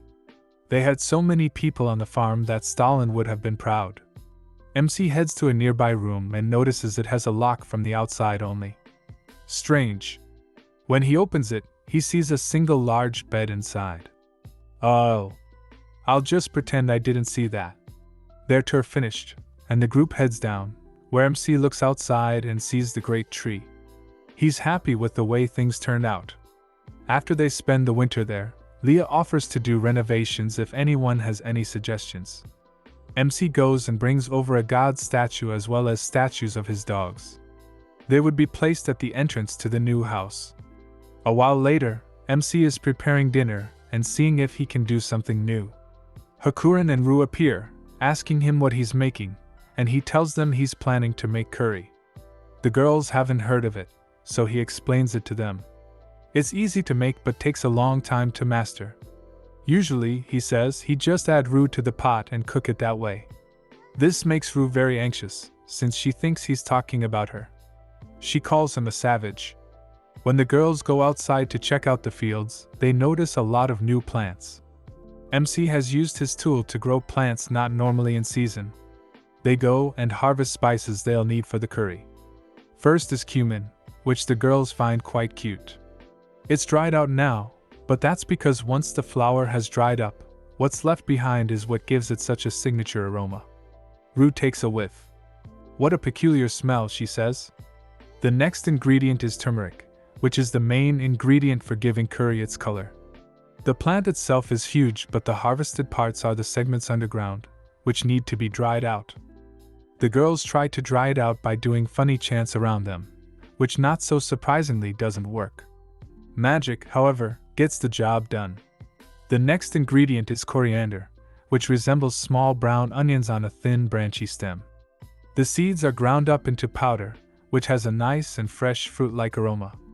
The leaves on top are called cilantro, which likewise has a very potent aroma that gets the dogs excited. They take a whiff before running away. MC shrugs and takes a bite for himself, remarking, "Looks like we have different tastes after all." Hakurin and Rue take note, since that plant was apparently capable of driving off inferno wolves. It might be worth researching. MC also picks up black pepper and cayenne peppers.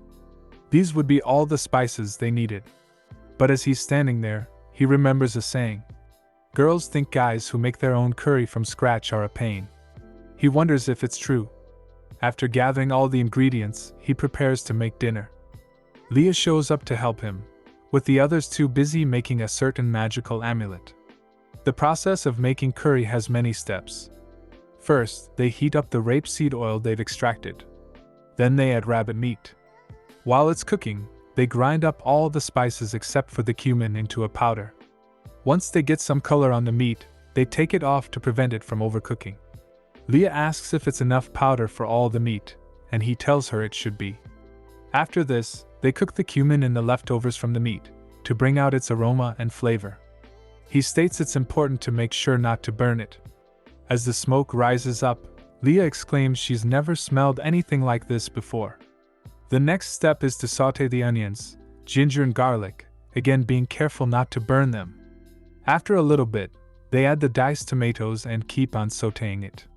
While they're cooking, some other elves show up, wondering what the smell is. Leah offers to take over while he keeps directing her. Once the mix has turned into a nice paste, they move on to spices and salt. They cook it a little bit more before adding in the meat and boiled soybeans along with some water. While letting it simmer for a bit until the meat gets soft, they take the time to relax for a bit. Just then, MC realizes he's forgotten something. Naan. He considers how many portions he needs, which is a ton. You make naan by using the same recipe as regular bread, right up to where they let it rise. The difference is they now roll out the dough with a rolling pin. He hands it to Leah to take care of. Once done, they're supposed to cook it inside of the stove, but MC has seen people use the outside of a pot before, so he tries that. He places chunks all around the exterior while Leah looks on. Meanwhile, Rue is examining a piece of cilantro, remarking, "What an interesting plant this turned out to be. It's not poisonous apparently, but still has fascinating repellent effects against the wolves." They see several elves and dogs looking through some nearby bushes, and they go up to them. Everyone can smell something appetizing in the air. At last, MC and Leah are finished with their dish. The girls remark curry has a strange color and seem a bit hesitant, while MC shows them how to eat it with naan. You scoop it up and eat it kind of like a hot dog. Everyone likes it, and Rue considers researching it in the future. Soon, the girls are lining up for seconds, and MC fears he will have nothing left for himself. It's not the first time it's happened. Leah has even memorized the recipe by now, and she looks forward to making more in the future. The winter soon draws near and the group starts to make preparations. MC stocks up on logs and trades some food with the spider zabuton for more warm blankets. As he carries a few crates back to the house, he sees Lou and Tia preserving some food for the winter using magic. They season the meat, smoke it, and then get it dried. After all, the dogs can't hunt well either, so he wants to stock up on as much meat as possible. MC himself is working on a way to preserve vegetables. He fills crates with vegetables, places a sheet on top, and then covers it with snow. This is called snow storage. The bottom boxes are left empty to let the water fall through and keep the vegetables dry. MC wishes he could use magic, seeing all the girls having that ability. Later at night, Ru teaches MC the basics of magic. He seems to take a fancy to Hakuren's golems, which makes Ru a bit jealous. Hiraku admits he's feeling a bit bad, since all he does is gardening and cooking, while the girls do amazing things with their magic. But Ru reassures him, saying simply living out here is more than most people can do. After all, nobody else except for him has done this before. As the moons rise high in the sky, the scene soon fades to winter, with thick layers of snow building up on every surface. They shovel snow onto the vegetable containers. Afterward, they retreat indoors, where MC crafts a reversi set as well as a chess and mahjong set for them to pass the time with. He spends some time explaining the rules. First up is reversi. You play with black and white tiles. When you surround an opponent's piece on two sides with your own pieces, you flip it to your own color. The game ends when the board completely fills up, and whichever player has the most colored pieces then wins. Ru remarks it's a simple game and sounds kinda boring, but Hakuren assures her the simple design allows for complicated strategies. MC compliments her for understanding this principle, which causes Ru to immediately challenge Hakuren to a match. The girls are quite fired up. They had a history together and were only on a temporary truce while living with MC, so they're eager to settle the score. The angel easily claps the vampire, making her throw a rage fit and toss the board, pretending to slip. However, Hakuren just uses a spell. It causes all the pieces and the board itself to fall back into place, undoing the reset. Control Z is quite powerful, isn't it? Looks like resetting won't work against Hakuren. This same event keeps repeating over and over, so MC leaves the room to watch the elves play reversi with each other. One of them is playing for Kuro, who taps the board with his paw wherever he wants a piece turned. Several other wolves are playing chess, surprisingly doing quite well. MC finds it cute, but senses a terrifying energy coming from them. He reminds himself not to challenge one of them in the future. Ru shows up, asking if the wolves' game is done. Shin then struts up and challenges one of them to a game before MC can warn her. And sure enough, she soon loses a game to Kuro and ends up shivering in a corner. Their next game is mahjong, which MC gets promptly destroyed in. In fact, he's the only one who ends with a massively negative score. Thus, Hiraka doesn't have any more points left. The game ends with an absolute sweep by Kuro. MC joins Ru in the corner. A while later, MC has also set up a mini bowling set, saying he's definitely not mad at mahjong or anything. They've painted each of the pins and given them a unique name, such as serial killer or bandit. After MC's turn, the girls prove themselves much more capable, easily getting good and knocking over all the pins with a single try. Over the winter, they entertain themselves with plenty of games, with Ru losing repeatedly to Kuro until she passes out on a table. They even have good food too.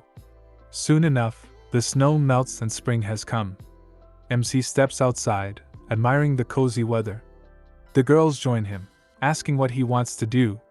He says it's time to wake Zabuton from her hibernation and also get their corn planted. But Zabuton starts the alarm, sending the group out to see a terrible creature heading straight at them. It's a wyvern! It spreads its massive wings and roars a challenge. The story continues after the appearance of the wyvern. Its arrival heralded by Zabuton's frantic alarms, the draconic creature descends upon the settlement, and Hiraku rushes out to meet it with Ru and Hakuren. The girls seem to take it very seriously, and an anxious MC swallows while looking up.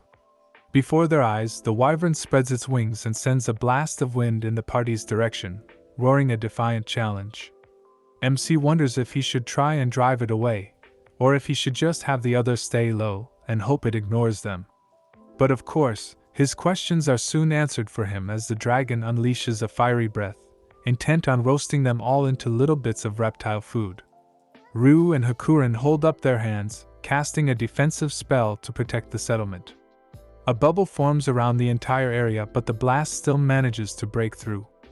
Chunks of molten rock and burning wood fall all around them, causing fires which the elves rush to put out. The party wonders if they should attack it, but they seriously doubt whether they could even break through the wyvern's defenses. MC thinks about abandoning the place and having everyone escape into the forest, but that wouldn't work since it would be able to just follow them from the sky. He wishes for the strength to protect others, and his farming tool transforms into a shiny golden spear. I guess spears can be used for farming, if you count farming monsters, of course. But MC doesn't dwell too long on this topic and instead wins himself back to chuck the spear at the wyvern. Fairy tale music plays in the background, so you know it's protagonist and friendship time. Hiraka's spear soars in a deadly arc directly at the monster, and it puts up several magical barriers in front of it. But this is an overpowered main character anime, so his attack breaks through and pierces its wing. The almighty farming tool then returns to MC's hand, and he throws it again. This time he nails the beast in its chest. He and the girls watch the wyvern fall out of the sky, stunned at what just happened. Nobody expected him to have so much power. MC heads out with his wolves to find its body, and they soon see it. They wonder if it's possible the creature was under someone else's control, but Hakurin tells him it's unlikely for someone to be able to both harness such a powerful creature, as well as consider it expendable enough to throw at them. Reassured, MC asks the next most logical question. Can you eat it? The answer somehow is yes. Apparently, there was once a king who sent his army into a den of wyverns to hunt them, and bring them back so he could have a taste. Of course, they all got burned to death and eaten by the creatures. But MC is too powerful, so he was able to easily defeat it and make it into several juicy meals. There's a round steak grilled with spices, breast meat steamed in leaves, and tail meat simmered in a stew with vegetables. The meat turns out so much more tender than they thought, even though a knife can't even pierce its skin. The broth is great too. The girls gather around, all enjoying their food. While eating, Ru asks if Hakurin would be able to block an attack from MC's spear. Not a chance, she says. The attack pierced a 3-layer barrier from a wyvern before blowing right through its chest. The girls think it was lucky they ran into Kuro and the rest of his pack when they first got here, rather than MC. Hiraka asks them what's wrong, and they just tell him they're glad to be in good health, and fate must have been smiling upon them. Speaking of smiles, or rather the lack of smiles, the scene shifts to the demonic kingdom of Galgardo and the demon lord's castle. News of the wyvern's defeat has reached them. 3 figures are sitting at a table, simply unable to comprehend what has just happened. Defeating just a single wyvern requires the mobilization of their entire military force. But this one was slain from the ground and killed in just 2 hits. The figures are 3 of the demon lord's 4 great generals, Bezel, Randon and Gratz. There's no way they could fight something like that. And they just got their yearly budget approved too. Randon throws his hands up, saying he would have to deal with their people panicking if the news spread, so he'd rather just resign now and let somebody else deal with it. The others shout at him to come back. The scene then shifts to the gatekeeper dragons and Drime's lair, where a giant blue dragon is speaking to Gucci, one of his attendants who, as the name suggests, is absolutely decked out. They both saw the incident unfold with their own eyes, and the dragon asks what he thinks would happen if he were to receive such an attack himself. It would most likely pierce cleanly through him. They decide it is too dangerous to attack or interfere in their business. With the world building done, the attention shifts back to MC. The wyvern meat was delicious, but there was still one thing missing from that meal. Alcohol. This gets the elves excited, and everyone is excited to finally be able to get started. They do a quick harvest and build a large tub for them to crush the grapes, using their own bodies and large stirring sticks. Some of the elves are hesitant to step on something they'll have to drink, but I'm sure some of those grapes would love to be stepped on by. Well, let's move on. MC tells them they can switch out if they get tired, while he would be in charge of switching out the barrels. Lalasha had built them to be watertight to better hold the crushed grapes. The girls then get into the tub and start walking around clockwise, but Hakurin ends up getting her foot stuck and collides with one of the elves, knocking them both down into a fan service position. When she gets up, she remarks it would be easier to stay coordinated if they had a song. The elves exclaim they've got something. It's a song they used to sing from back in their village days, and with one of them in lead, the rest break into song and a rhythm soon break out. The juices start flowing and even Rue and MC get pushed in to join. Thus time passes. After an entire day's worth of work, they've got several barrels full of crushed grapes. The yeast on the skin of the grapes should ferment it for them, but perhaps they've made too much? In total, they got 16 barrels. From above, God and his daughter, the goddess of agriculture, are observing him, with God lamenting about how he messed up so much while trying to help MC. He tried to give him a good life, but accidentally sent him into the forest of death. And not only that, he also gave MC a replica of the holy lance grime.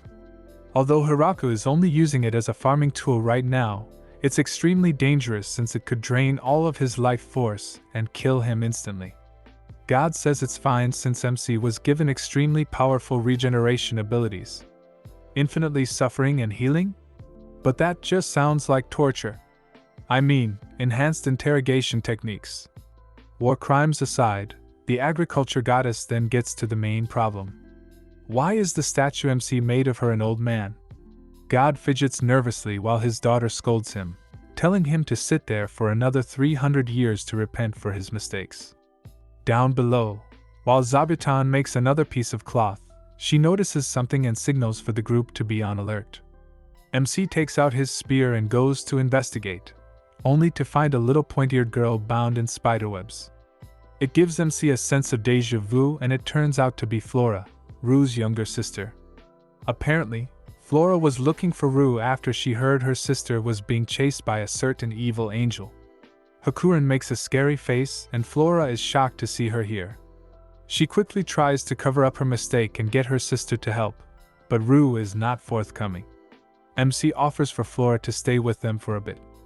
After all, she just got there. Flora instead replies she can't believe MC is actually Rue's husband. Something feels off. But once Kuro gives her a funny look and Rue tells her about MC's accomplishments, she makes a cute noise and quickly apologizes. It's at this point that MC gets a display of the Inferno Wolf's abilities, having never realized this prior. That night, they give Flora a nice bowl of miso soup and give her a food lecture. Learning about microorganisms involved in fermentation gets her worked up and she leaves the next day, inspired. 1 month later, Flora returns with an entourage of maids as well as some normal cows. With milk, they would now have access to milk and cheese. And they would have cows too. Moving on. While watching the new arrivals, Hakuren realizes there's a lot of everyone, except for angels. She's alone. She tells MC she needs to leave for some time and returns later that night with her subordinates. The angels Gran Maria, Cudel and Corone. Daga the lizardman representative. And a chicken. Behold. A chicken. Description. It's just a normal chicken. Thanks to everyone here, things get a lot more civilized. The maids belong to a race of ogres and are quite professional, helping them get their chores done faster. It doesn't seem the maids know more sophisticated dishes, so MC teaches them, which gets them extremely interested in cooking. Despite their appearances and courteous behavior, they are also extremely strong and can carry a lot of things at once. The angels also contribute quite a bit, patrolling different regions of the forest from the air like fantasy attack helicopters.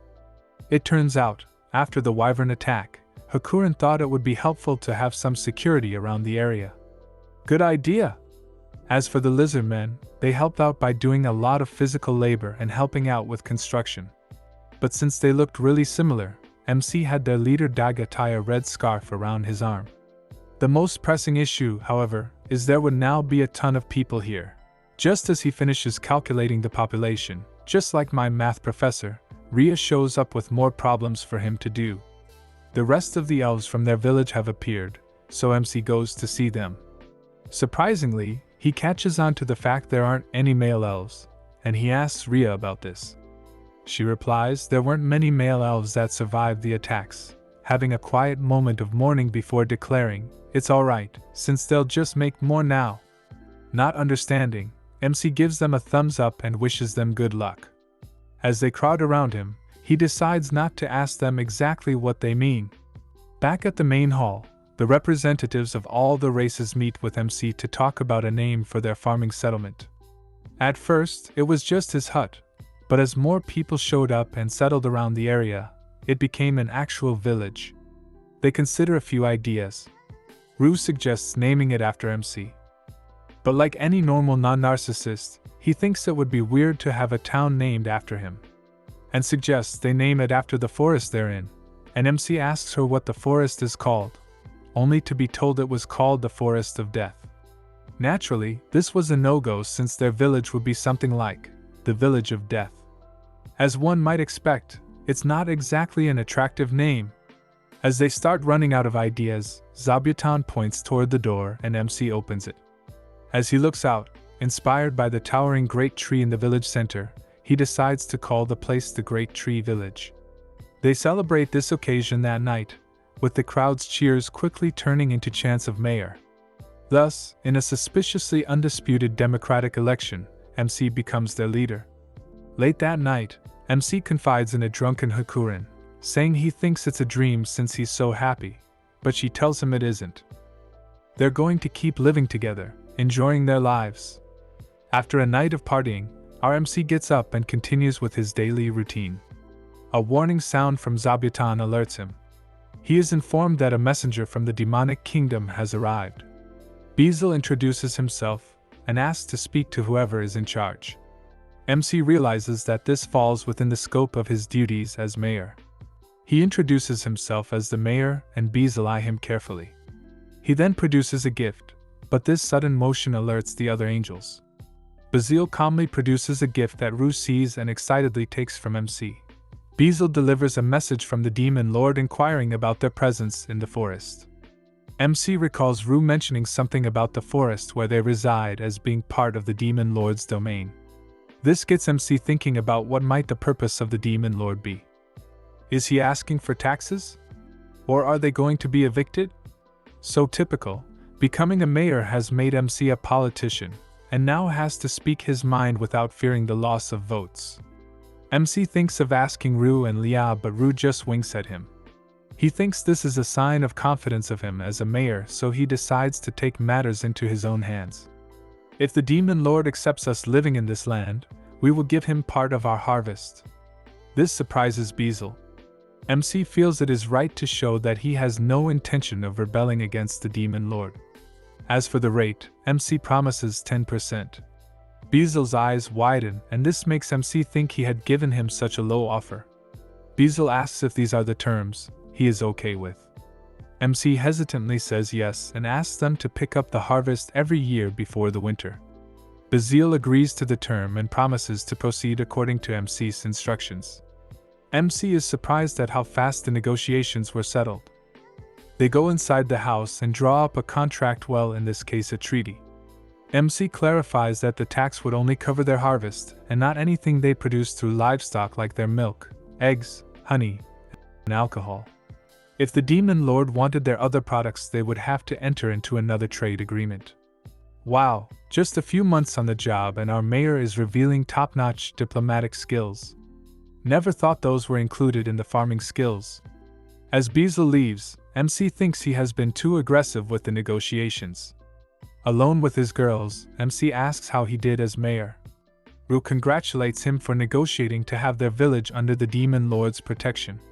Tia also chimes in as he was able to give 10% when the going rate was 50% to 60%. Wow, even in their world the government sucks you dry with taxes. I mean 50%. How can you guys live with only 50% of your salary going to bureaucrats and politicians? Anyway, and commends how MC successfully made the demon lord acknowledge their village by requiring them to visit every year. Rhea also sees their once-a-year visit will not give them the ability to accurately measure their crop yields, so they cannot collect the right taxes. Typical taxpayer mentality, finding ways to lower paying taxes. I knew there was a lesson here somewhere. In summary, MC's first foray as a politician yielded to them the protection of the demon lord, lower taxes, and an elixir that can cure anything if you drink or rub it in the injured part. Back in the kingdom of the demon lord, Beazle reports on his mission. Gratz is suspicious that MC had agreed to be subjected under them as they were able to take down a wyvern in 2 hits. Randon thinks MC may have some ulterior motives for this. Beazle also had his suspicions but could not do anything but agree to the terms. He says the vampire princess and the angel of annihilation were there as well. Gratz is surprised that the great sage and mightiest of all the angels were all with MC. Brandon starts shaking in his boots while Beazle continues with his report. He also saw a group of high elves and a pack of infernal wolves. He was presented to MC by a trio of killer angels. He was pissing in his pants, thinking he would not see the light of day. Gratz realizes how powerful they all were. Beazle had dared not refuse any of MC's demands as they could not afford to have the village as their enemy. He still feels it was a successful negotiation as all things ended amicably. Typical of a politician finding ways to sugarcoat everything. He shows them the gift MC had given to them. They decide to open it and inspect it. It turned out to be apples and Gratz takes one to check for poison. Beazle tells him to stop as he cannot just eat the apples without telling the demon lord. He then realizes that the cloth the gift came with was made from a great demon spider. Gratz can't believe that the village would house something that had fought the former demon lord to a standstill.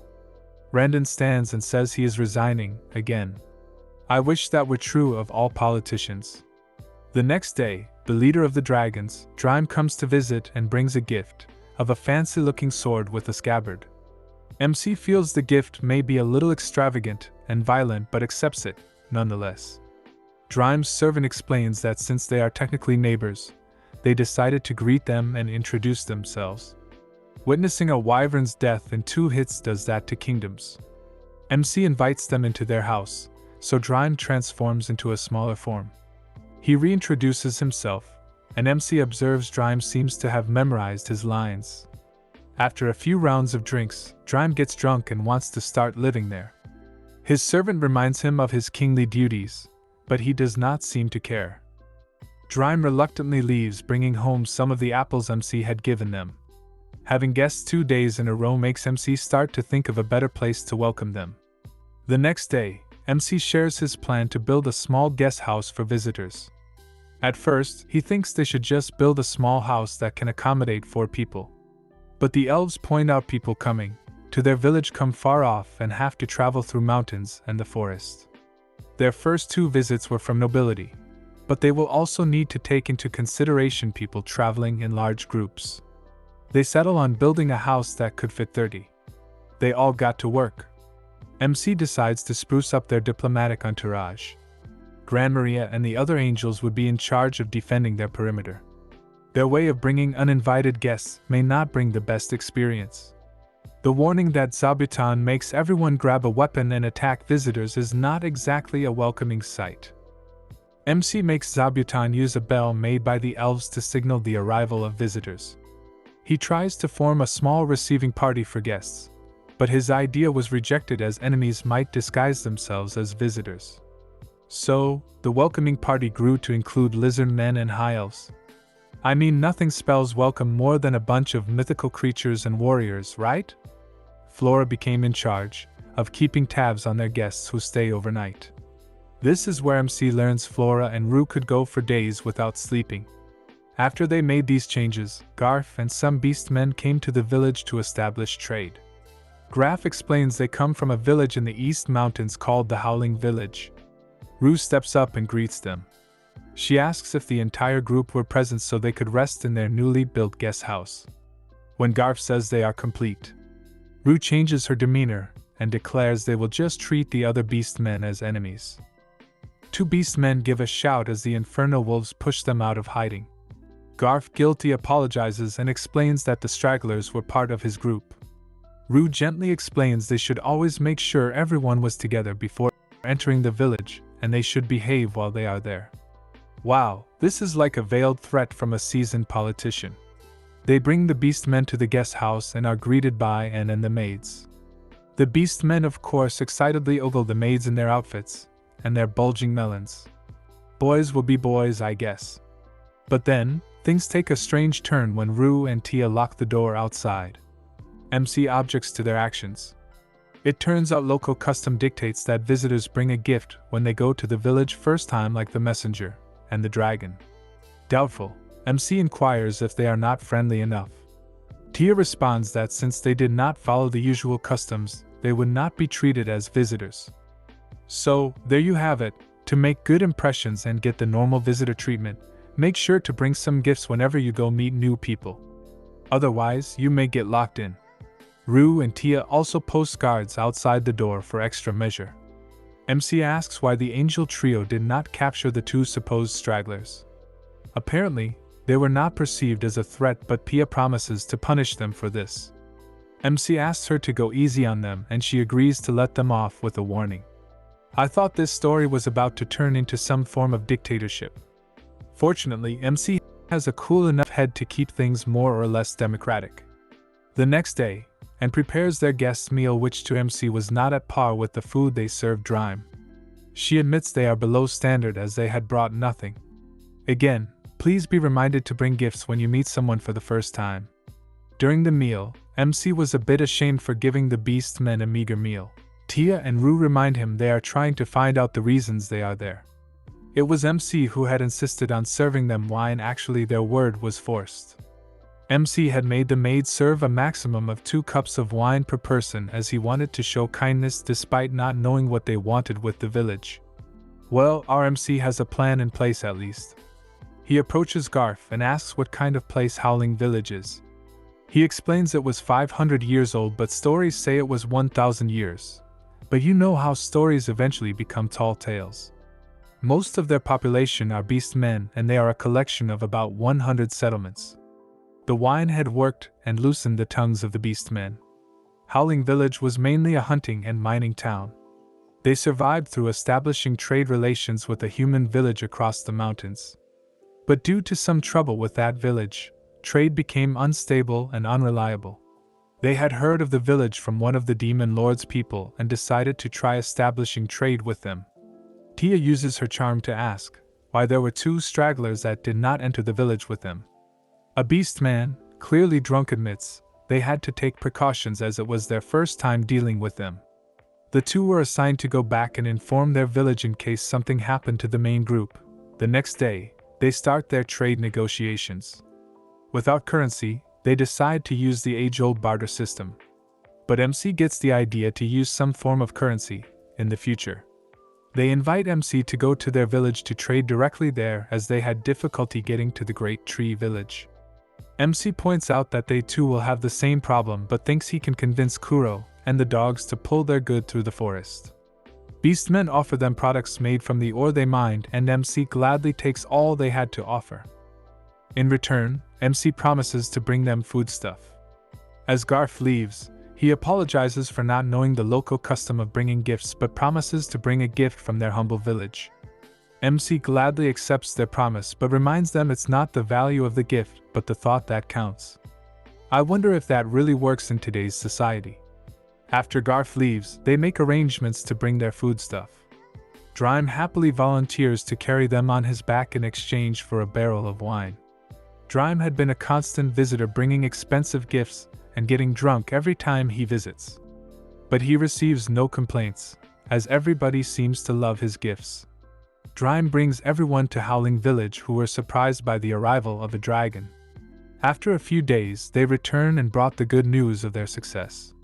Drime, however, was sulking in the corner, as Tia had traded even the wine that was meant for him. MC promises he can just double what he normally drinks at dinner. This cheers him up. Tia reports that the mayor wanted 20 women wanted to live in their village as well. MC feels the imbalance of gender in their village and insists they have at least 2 young men with them. The Howling Village sends the new settlers and they bring all the girls with 3 young boys. Something clearly must have been lost in the transmission of his message. MC panics as he realizes that the boys will need about 5 to 10 years more before they can help repopulate the village, thus leaving him with a harem-like life still. The story picks up after the beast folk from Howling Village moved in. Apparently, they all thought they were going to be treated horribly when they arrived, but Hiraka had no such intentions. Instead, their new members were able to enjoy all the luxuries of their settlement, including the heated baths. And remarks, even though there are no problems with these new arrivals, there's still a problem. They faint quite often. MC says they will just have to get used to these things over time. As they watch the beast folk children play, one of them trips but Senna casts feather fall on him, causing him to gently float to the ground. MC asks if she can use magic too, and when she tells him she can, he begins to feel a bit awkward. He turns to Hakurin, who can also use magic, and seems to grow a bit embarrassed when she informs him almost everyone here can use magic. In fact, all of the angels she knows can, and all of the high elves use magic to help with their construction. It's common too for the Oni to be able to use fire and water magic, and even the lizard folk can do the same. And when Hiraku turns to the last hopes he has, he finds out the wolves have shadow magic, and Zabuton and the queen bee both have fire magic. As he slowly claps, depressed, saying even the bees have magic, as if to rub it in, one of the waste processing slimes slides over and blows out a torrent of fire from between its derpy eyes. But all is not lost. Senna urges him to cheer up, reassuring him not everyone can use magic after all.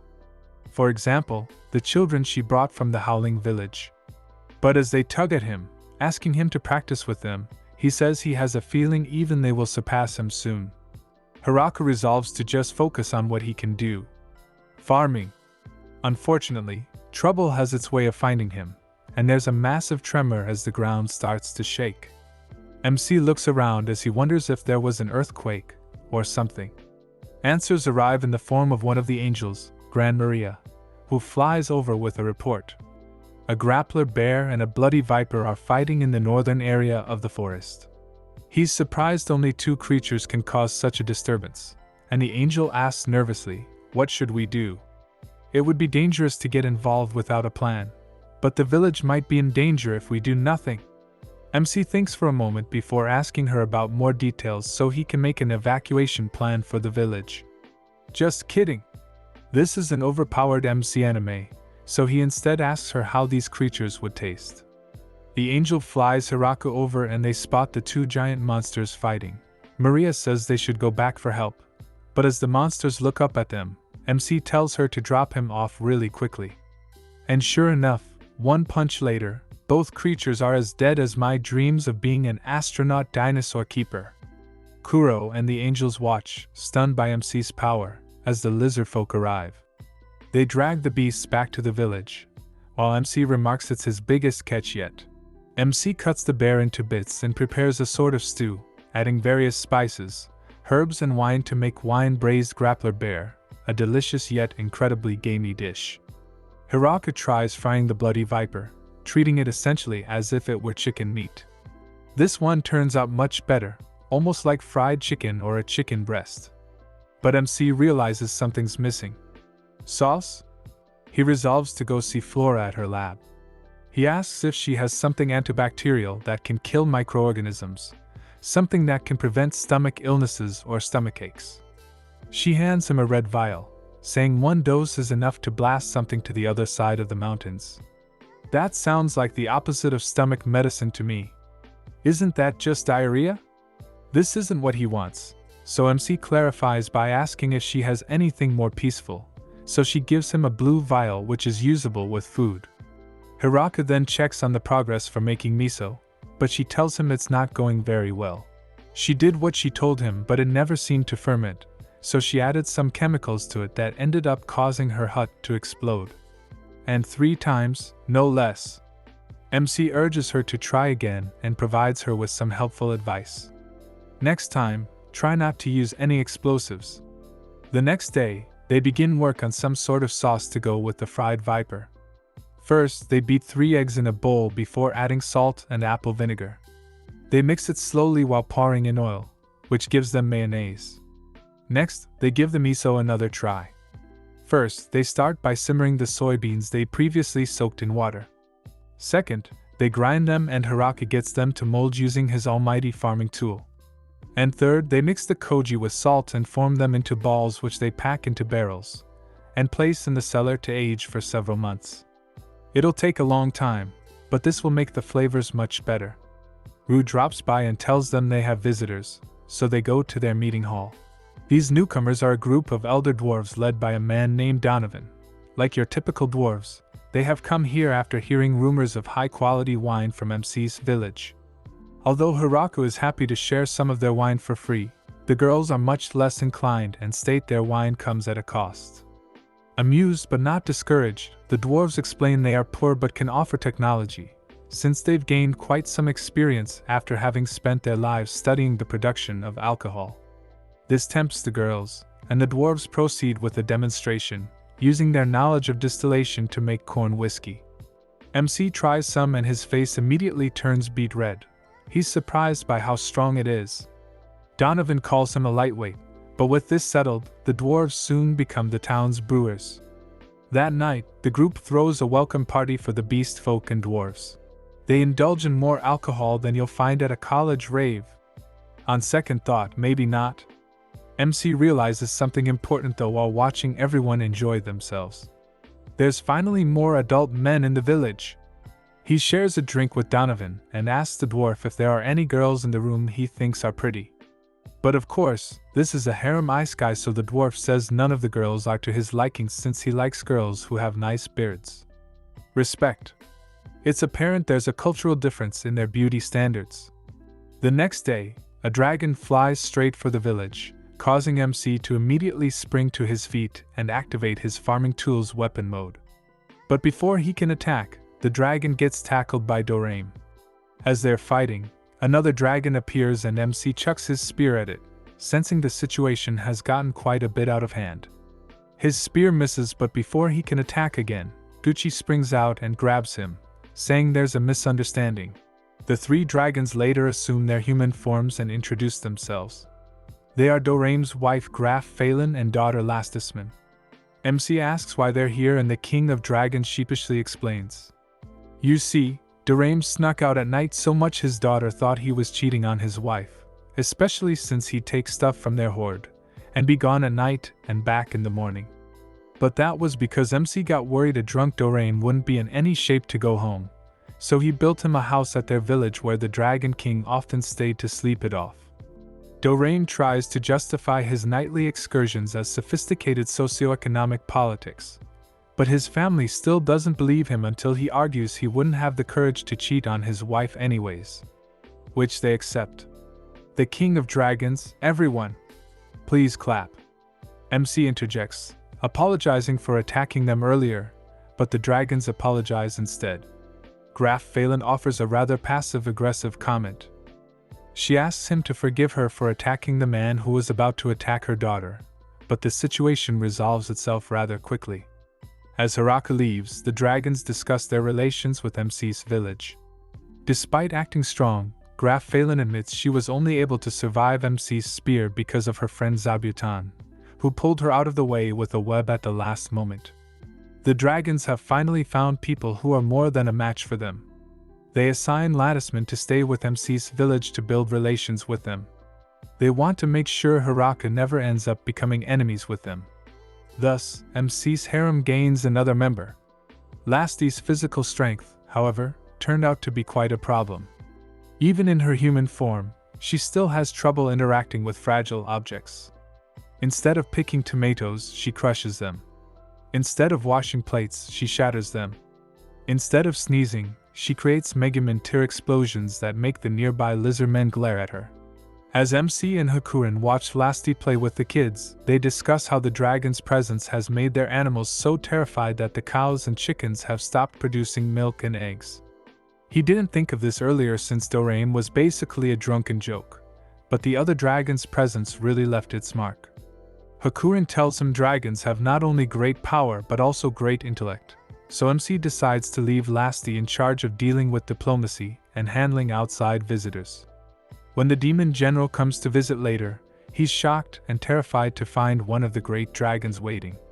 Needless to say, with her innocent remarks and immense power, she quote-unquote convinces the general to accept various gifts. He's way too scared to reject anything she says, and when the general returns back to the demon castle, he discusses the situation with the others. Realizing how hopeless the situation may be, they resolve to send a spy to the Great Tree Village. Thus, the next day, the General Bizzle meets with his daughter Florum and sends her to investigate the village, advising her to be careful and not do anything rash. She teleports over and meets with the dragoness Lasti.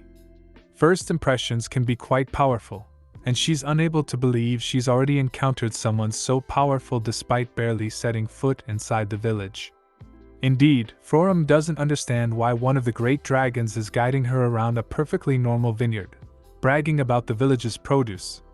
What's going on? An angel arrives with word of a delegation from the Howling Village, so Lasti apologizes before leaving Frorum to her own business. She takes the opportunity to analyze the Great Tree Village's military strength.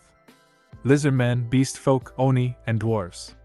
Rue the vampire princess, Hakurin the angel of annihilation, killer angels, and the high elves. Then she sees the inferno wolves and demon spiders marching together on a patrol. Having observed such a powerful assortment of creatures all working and living together, she assumes Lasti is the one in charge, but she can't get something out of her head. She's been hearing rumors of someone called the mayor above them all. What kind of terrifying opponent is she dealing with? As she's sitting there in the woods outside the village, reviewing the details she's gathered, she hears someone approach. It's Araka. Frorum is arrogantly surprised to see a normal human amidst all these powerful creatures, and one who is asking about her well-being no less. When she returns to the village, she's even more shocked to learn from Lasti that the human she just saw was in fact the legendary mayor of the village. When she hears he's able to take down Lasti's mother in a single attack, Frorum nearly freaks out. She not only didn't say hello to him, but she also straight up ignored him. Needless to say, she ends up joining MC's village to try and make up for that slight. On a random day, a slime that Tia brought to the village to purify their wastewater and sewage has suddenly started to multiply, creating many different types of slimes, of many different colors. They were all harmless, so MC didn't really notice that they'd been multiplying. That is, until one day when a red slime ended up breaking into one of their barrels of wine, drinking it all and toppling out of it, completely wasted. Since the alcohol is everyone's property, the girls are angry that their fellow comrade drank the wine without their permission. Thus, everyone gets seriously fired up, and Senna tries her best to calm them while MC examines the slime himself. It's a small red jelly creature that fits snugly in his arms, doing its best to make itself cute. This incident came as a big shock to all the alcohol-loving villagers there, so they held a totally fair and unbiased trial to determine its fate. When the vote begins, everyone decides that it's guilty and people begin to come up with barbaric punishments, such as blowing it up or drying it out in the sun. MC takes a leaf out of the real-life criminal punishment system, deciding the best way to teach it a lesson is by subjecting it to solitary confinement, because that's obviously worked well in real life and there are totally no problems with that. But the girls are unsatisfied, raging for more until Frorum reminds them it's just a slime, so punishment isn't exactly going to get it to change its mind. Everyone calms down a little, realizing how worked up they got over nothing. The village eventually reconciles with the slime, letting it join them during their feasts. It's fine to have one like that, MC thinks, but it would be a problem if there were more. That autumn, MC wonders how the summers in this new world aren't as hot as the ones he knew, but it would still be nice when things cooled down so they can get more work done. As a result, he's feeling hungrier than usual. Rue, Lasti, Senna, and the other girls are eating a soup made from the various mushrooms they've grown. They're enjoying a hot pot together, and seeing all this makes MC wish for seafood. Stuff like crab, cod or monkfish, and even kombu to make some delicious soup. Or perhaps miso to make chanko hot pot. Hearing this gets the girls excited for new delicacies and Rue asks Flora to start researching immediately. Senna gets a bit flustered since she's never been to the ocean before, while Tia wonders if it's even possible to eat crabs since, from her own experience, the crabs she's encountered were massive heavily armored creatures. Ria thinks about the word kombu, and how it sounds quite terrifying, like a tsunami. Meanwhile, and asks if miso is the soupy thing MC showed her how to make earlier, and Lasti questions whether chanko is a type of fish. Since they need access to the ocean to get seafood, Frorum suggests they go to a certain port city. Located in the demonic kingdom just south of their village, they might be able to find fish there, so Lasti volunteers to fly them over, where Frorum would be able to find a merchant to talk to. It appears everyone really likes hot pots and has gotten quite motivated to work. Seeing all this unfold, MC can't help but feel quite happy since, as a farmer, nothing makes him happier than seeing others enjoying his food. 3 days later, the Go-Round Company president Michael Go-Round appears, having traveled here from the city of Shishato in the south. He's an elderly middle-aged gentleman, who introduces himself to Mayor Hiraku in one of their village's cabins. He's brought several fishes from their town as samples, but informs MC he doesn't have any seaweed since the fishermen usually toss it back into the ocean. However, he'll have it dried and ready in the future. The group settle in for negotiations. Showing a surprising level of directness, Go-Round informs the party he has 3 main goals. The first is for them to get properly acquainted, the second is to suggest more possible business opportunities, while the third is to become the exclusive purveyor for the Great Tree Village. In other words, he wants to be their only middleman for trading with the outside world.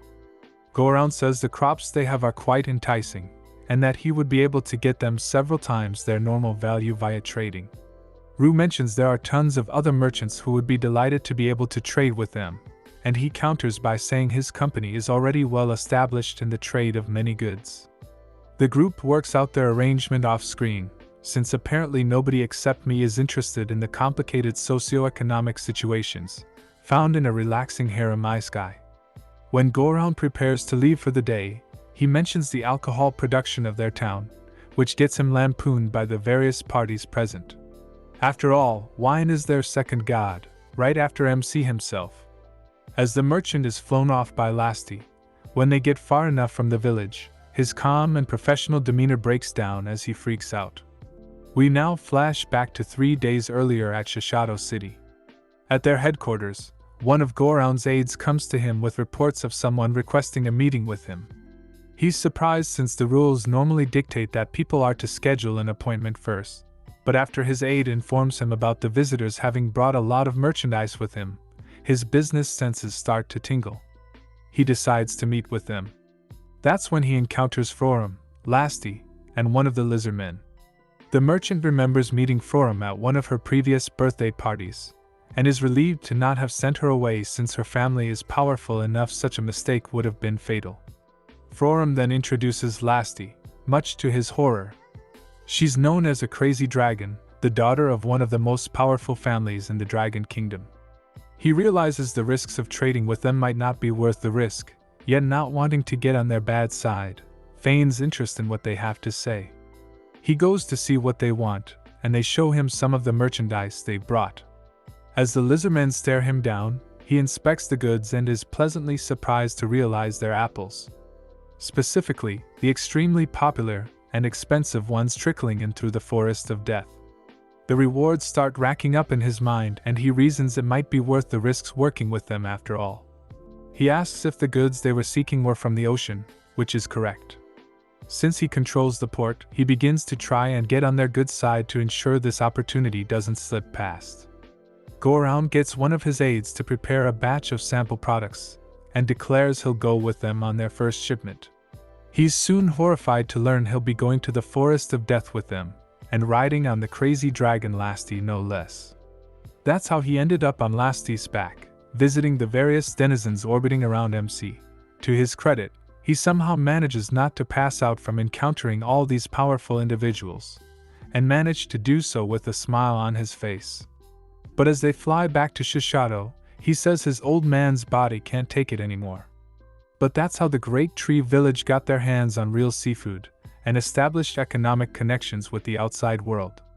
The next day, Zabuton rings the alarm, signaling the third time a dragon has attacked their village, the angels not having been able to stop it. It hovers before MC, seeming to taunt him as it sets fire to parts of the forest. MC throws his spear at it, and knocks it out of the sky. As usual, the creature takes on a waifu form, and it's only until Drime shows up that MC stays his hand. The girl is Hakurin, Drime's older sister.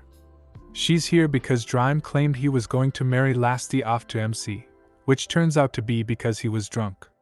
She claims she visited him in the form of a dragon to test his strength, but when Drime presses her, she admits she wanted to vent her frustration after her niece Lasty, who was 900 years younger than her, was going to get married before her.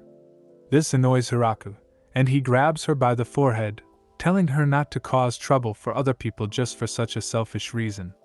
He has her clean up the messes she made, before she ends up joining them for dinner. Hakuren is excited to play mahjong and challenges MC to a game. He doesn't even get to explain the rules to her when she demands they bet. MC tries to turn this down, but the rest of the dragons Drime and Lasty are on board. He gets a feeling things are about to get really bad. Sure enough, the dragons are extremely serious about this, insisting they play strip mahjong.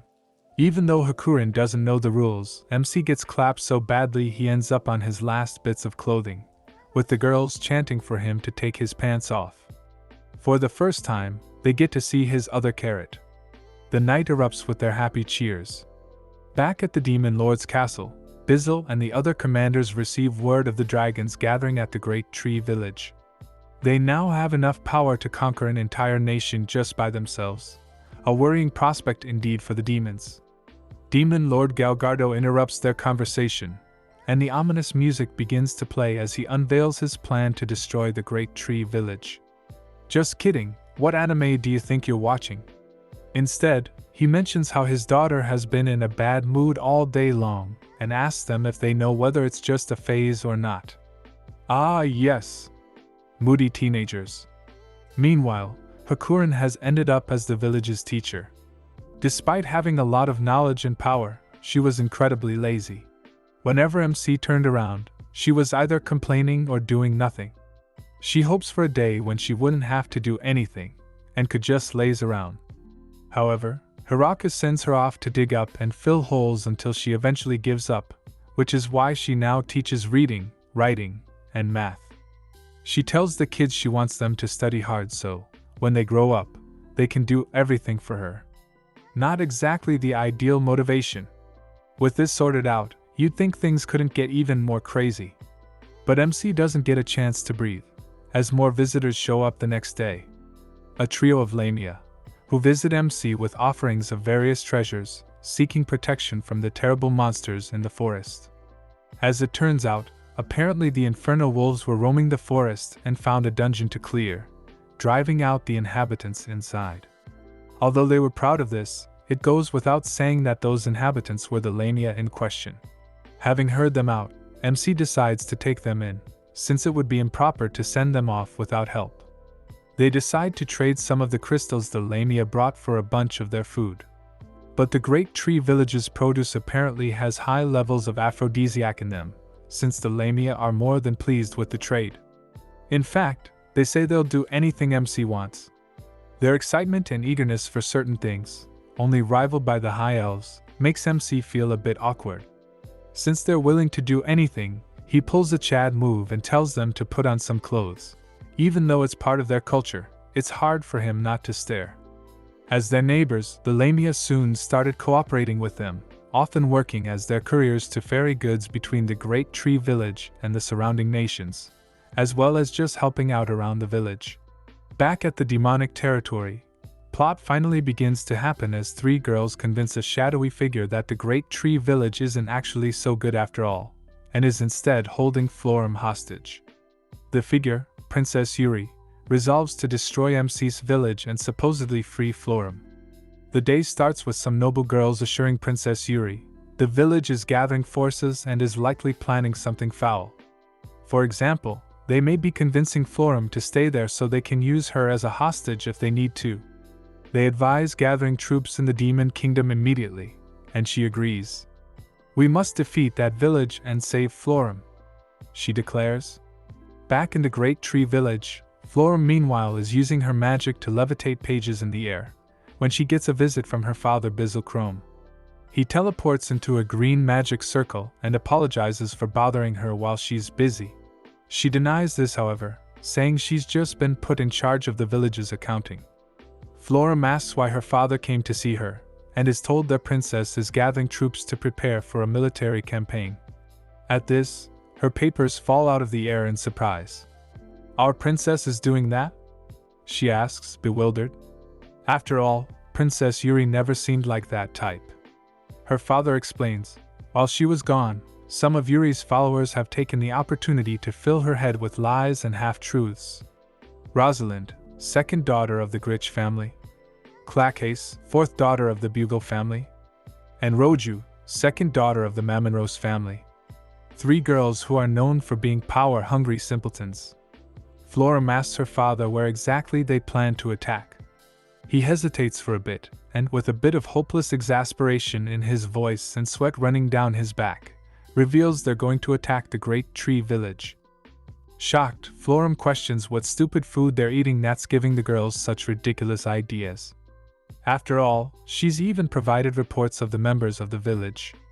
All powerful creatures that are each the equivalent of a small mercenary force at the very least. But Bizzle tells her those reports were so ridiculously overwhelming people began to think they were unrealistic, or just outright exaggerations. He tried to have the Demon Lord put a stop to this blunder, but he's far too soft on his own daughter. Florum asks if she should go and knock some sense into it, but her father tells her they'd likely be expecting that, and it might just end up creating a misunderstanding, and get her labeled as an enemy of the demonic kingdom.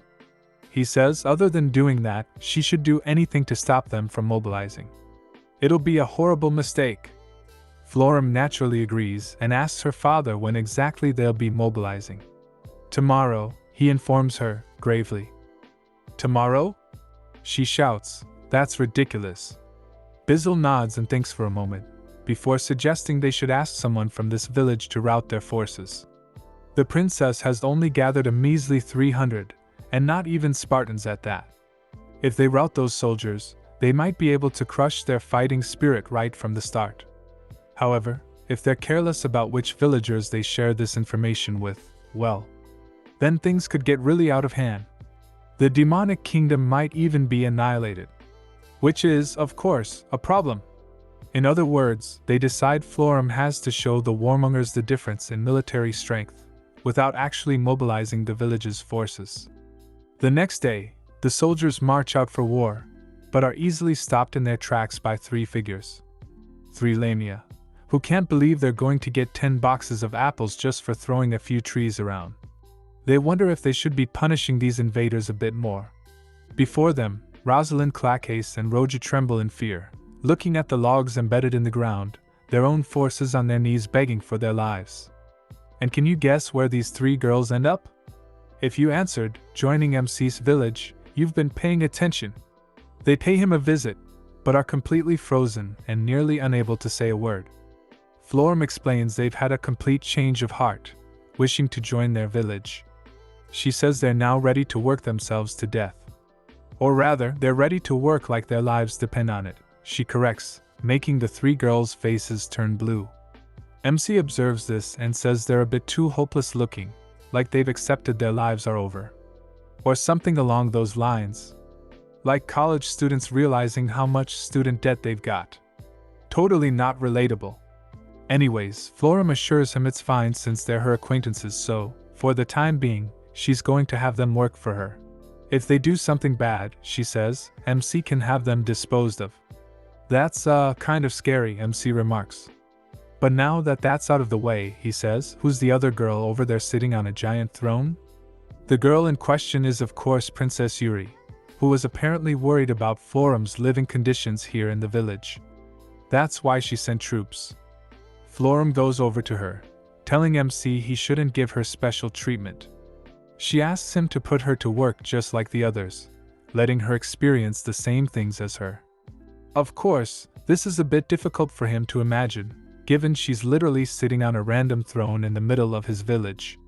He has her show them around. When MC is gone, Florum tells the other girls if they work hard, this little incident will be swept under the rug. But she advises them to keep this little incident a secret from the rest of the village, so they should keep their identities a secret. They go on a tour, where they see the various sights and run into the beast folk children, who Yuri takes a liking to. They also run into the high elves and eat many apples in their orchard, where the girls begin to talk like nobles, much to Florum's annoyance. But with a single death stare, they all act like it was nothing, while Rhea looks on confused. Later in the day, they visit the town hall and meet Lasti. While Yuri greets her normally, Her other companions remain far back. They still can't believe how demon nobles are literally living in the middle of nowhere like this, thinking they'll be the laughingstock of the country once they return. The girls decide to wait and try to find a chance to escape. Of course, their attempts are not successful. The first time, they sneak out at night, only to run into the inferno wolves. The second time, they scale a low wall only to meet one of Zabutan's kin. Needless to say, they faint each time. Finally, having learned their lesson, they eagerly set to work for Florum, working like their lives depend on it so they aren't disposed of. All the while, MC watches, glad they're working hard but still a bit, shall we say, slightly uncomfortable with threatening someone to work for you. However, this just means Florum can split up the mountain of office work she had to deal with. She also takes Princess Yuri out to play with the Inferno Wolves, where she's surprised to see such dangerous creatures living peaceful lives. She's surprised such a world exists out of the demonic kingdom, since she'd always lived such a sheltered and ignorant life. Yuri feels bad about trying to bring war and conflict to such a peaceful place, and confesses she was just worried about Florum. She thought her friend had become a hostage, and was also concerned her friend had stopped being as close to her. The girls finally reconnect, and there's soon the obligatory dinner scene. Everyone seems to enjoy it. The next day, Yuri goes to help out with the farm work, joining the demi-humans with her own followers. They're a bit hesitant, but the Beast Folk kids are more than excited to show them around, the group having a good time despite the difficult manual work. Accompanied by Senna, they plant and harvest a bunch of stuff before eating lunch together. After this, Yuri has to return to the demonic kingdom for quite obvious reasons, but she promises to return.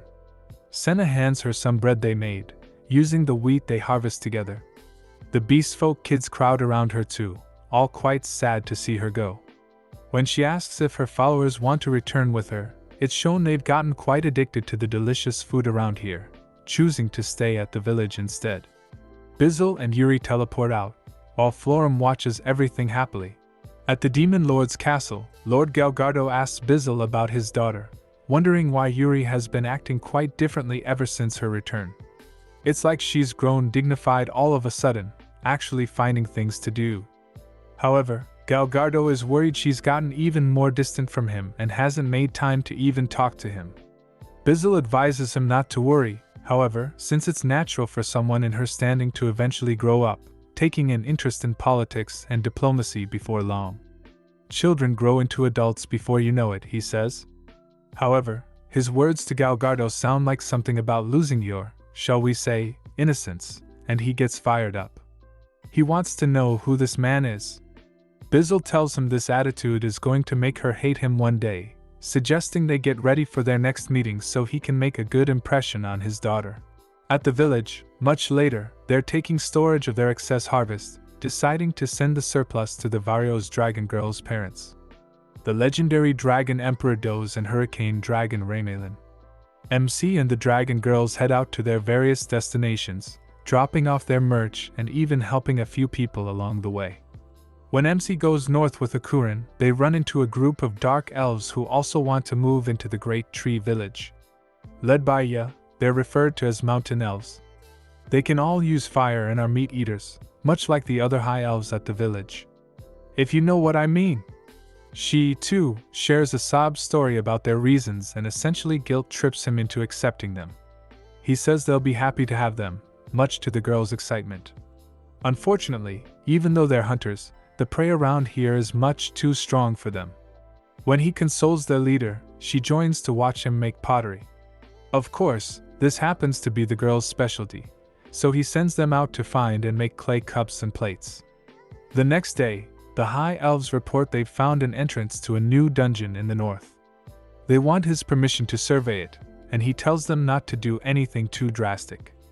A group of High Elves, Inferno Wolves, and Lizard Folk head out there while MC takes the chance to relax in the baths.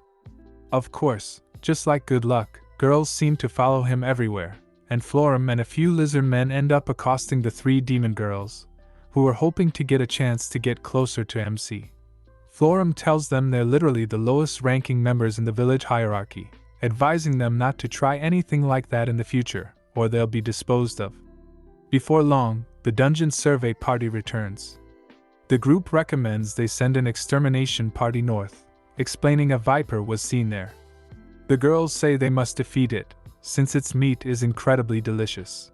It's essential to the survival of our race. They cry.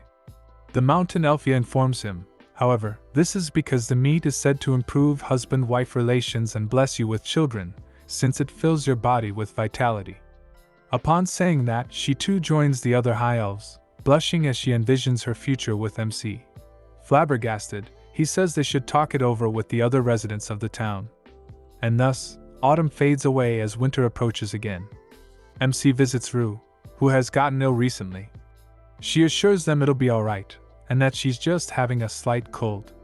When Senna hears about her symptoms, she tells them she actually knew someone from her village who experienced similar things. And what happened? MC asks, anxious. Everyone leans in. Well, we congratulated them on the baby. The story continues that following spring, with the sun shining down on the happy citizens of the Great Tree Village. The vegetables all look so much brighter and more colorful after sunbathing for a while. MC calls everyone over for break time so they can have lunch, and Senna offers to set everything up for them. Hiraka thanks her, but as he's about to follow, he notices a tomato plant that's grown a bit too tall and stops to trim it a little. After all this time, he's gotten much more knowledgeable than when he first started farming. MC looks over at the other plants until a voice calls out to him. It's Rue, who's out in the sun with a white parasol. She beckons him over, saying it's break time. The two of them go and sit on a blanket under a nearby tree, beside the other girls. Rue advises him to take breaks himself, and he tells her, when he looks out at the crops, he just can't help himself. His wife smiles and gestures for him to give her his cup, so she can summon a little bit of ice. There's a brief glow and a few ice cubes appear in his drink. Watching this, he wonders about how magic is so great. It's all basic stuff, of course, but it makes him feel much better already. Rue tells him if he works too hard, he'll collapse, but he brushes it off since he'll be fine. More importantly, he says, is it alright for her to be walking around? After all, she's got a child coming along. But Rue just replies she's okay now and she's actually heard it's good to get some exercise and still. Obviously, she can't push herself too hard, but she's heard from the other girls in the village that you should still keep your body in shape. In fact, Rue heard a few of the ogre-maid girls had actually given birth themselves, which really assures MC, since he doesn't know much about this topic. It's still strange for him to think that she has a child inside her belly, and he wonders what it must feel like for her. In fact, the other girls are also curious too. That night, Senna, Hakurin, Lasti, Ria, Florim, and Antia are all gathered around the table with Rue, asking about how she feels. Rue thinks for a minute and says it's like she's holding 2 heads of cabbage in her tummy. Tia imagines always having 2 heads of cabbage in her stomach and remarks it must make her feel quite heavy. On the other hand, Ria's cheeks turn a little red as she calls Rue lucky. Senna wonders whether it's a boy or a girl, which makes Hakurin ask about any methods to determine the child's biology. Florim and meanwhile offer to help if there's anything they can do to make her feel more comfortable. Rue ponders this for a little but informs them she's feeling a lot better now, and the only thing bothering her is that she can't drink any alcohol, which elicits an exasperated sigh from the rest of the girls. The next morning, as Zabuton begins making a ton of baby clothes, the angels report to MC with a request. It turns out, the other girls in the village feel bad since they're drinking while Rue can't. Unfortunately, they can't bring themselves to quit. Whenever they think about eating without alcohol, their will begins to crack, so they ask MC to sell off all the alcohol instead. At this point, the only option is to remove the cause of their suffering. Hiraku advises them to calm down since they'll definitely end up regretting it if they sell all the alcohol. Besides, it's not something they can easily make a lot of quickly. He tells them the taste of alcohol changes the longer you let it age after making it, so he's sure if they can somehow hold off now, then it'll taste better in the future. Thus, the girls have something positive to look forward to. This decision has unexpected consequences. Or rather, consequences MC forgot about. You see, the dwarves were the ones making alcohol, And now that everyone suddenly tried to stop drinking, the dwarves were worried they'd done something wrong and people no longer liked their product. MC does his best to calm them down, explaining the situation to them. The dwarves had previously considered slowing down their production due to a lack of demand, but since they're sure everyone would be even more thirsty after their holdout, they decide to increase production to live up to everyone's expectations. Thus, the days go by. MC visits Rue to see how she's feeling, and she tells him she's not inside because she's feeling sick or anything. The sun just happens to be really strong, so she's playing it safe. After all, she's a vampire. Their attention then shifts to Rue's belly, which has gotten a lot bigger than before. They're sure the child will be along soon. MC sees some flowers on the table nearby and asks her where she got them from, and is told Tia and the angels came to visit her and brought it with them. It was found on a faraway mountain, having the ability to release cold air and cool the room. Just then, Yi shows up with some herbs to promote good health, and Lasty appears with a gem that's said to help with magic recovery. More girls keep showing up to offer gifts to Rue, and brings some pudding she made. Ria brings a good luck charm wreath, Hakuran offers to peel a few apples, and Flora brings tomato and tofu miso soup. Even other members of their farm show up, such as Kuro and Yuki with a rabbit they hunted, Zabutan's offspring with baby clothes, and the lizard men who offer their own blood to make her stronger. Unfortunately, her teeth aren't able to pierce their scales. That evening, while MC and Rue look out into the sunset in a room filled with presents, he finds a hammer which Donovan claimed would come in handy, but he has no idea how a hammer would be useful.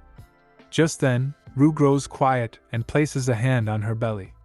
It's time! The house is immediately filled with commotion as everyone rushes to help with the birth. The maids bring platters of hot water and plenty of towels, while Senna remains by Rue's side and holds her hands.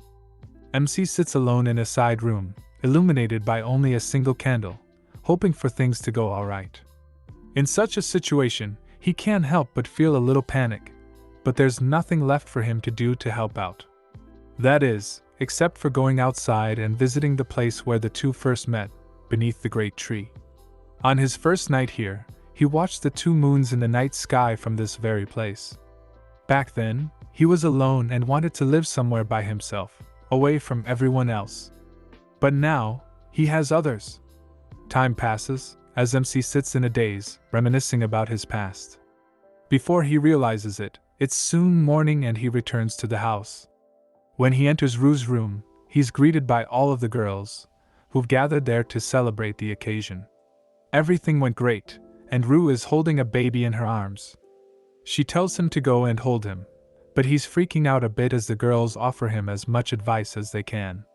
He's surprised by how much the baby is moving, and when the baby smiles, the other girls mention he's the father of the kid, which immediately makes MC realize he's indeed become a father, a feeling of pride settling in. Back in his original world, he was suffering from an illness, and he hopes the kid would never have to experience that. Rue reaches up and places her hand on his arm, saying she's sure they'll be able to raise him well together. And thus, even more time passes as a week blinks before his eyes. His son was named Alfred, and he's technically a half-vampire. MC looks back at the great tree, thinking again about how much things have changed and the community has grown. It started out as a place for just himself, but he's become the mayor of an entire population and a father. Speaking of which, he needs to do something to thank the villagers for their kindness. They've worked so hard to help him build everything after all. Hirako calls a meeting with the other girls, saying they need to set up a new system in their village. Reward medals, which are given to everyone who worked hard to build their village. Flora asks what they're used for, and MC tells her they can be used to get basically anything they want, like goods and stuff. Like money! MC figured they would eventually need a system of currency. Currently, everything has been passing through him, but he's been planning a way for people to more effectively trade. After all, it would be easier instead of bargaining, since people would have a better way of understanding value. For now, however, they'll just be vouchers and each member would get 3.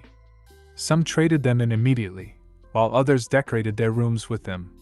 The most popular were trinkets or furniture that MC had to make by hand. Everything was going well until one of the young beast folk asked MC for a baby, instantly catching the ears of just about everyone in town. Hiraku of course declines, since he doesn't think the little girl knows what she's asking for. Instead, he takes them out to play and let them be the mayor for the day. A little while after that, it was finally time for a big feast to celebrate the birth of his son. Everyone in the village parties together, enjoying themselves. He's a little worried they'll get too drunk, after all. The only thing remaining is the mystery of Donovan's hammer, which he told Rue to bring to the festival. This becomes clear as the dwarves come in carrying giant barrels of alcohol, a special new kind of wine made just for the occasion. They use it to break open the lid, and the festivities continue. He never thought he'd be cracking open a barrel of wine in this new world, and calls everyone else over to partake. All of the other characters they'd met along the way join them, from the red slime to the dragon king. Unfortunately, Rue still can't drink since she's got to feed the child milk, so Donovan promises to keep some alcohol and let it age for her. Speaking of age, yes, this is all legal. At the Demon Kingdom Keep, the demons are having a meeting about the latest news from the Great Tree Village. Realizing they will likely be unable to challenge them, they decide it would be ideal to maintain amicable relations, or even marry someone over to ensure friendly ties. Demon Lord Galgardo, of course, is very defensive of his daughter and swears never to marry her to anyone. Elsewhere, the merchant Goron makes preparations to send his own congratulations, wanting to ensure their relationship with the village continues. As MC looks out over the town, he thinks about everything that has happened so far, like it's all been one wonderful dream.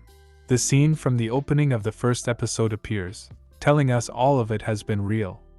The girls approach him for another meeting, where they discuss matters of more people joining, and they discuss setting up a new village to handle the influx of new people, with the girls resolving to do their best. The village had helped them before, and they want to do their part to help others. Everyone decides to do what they can to share their paradise, and naturally, perhaps have hundreds of kids with Hiraku or something.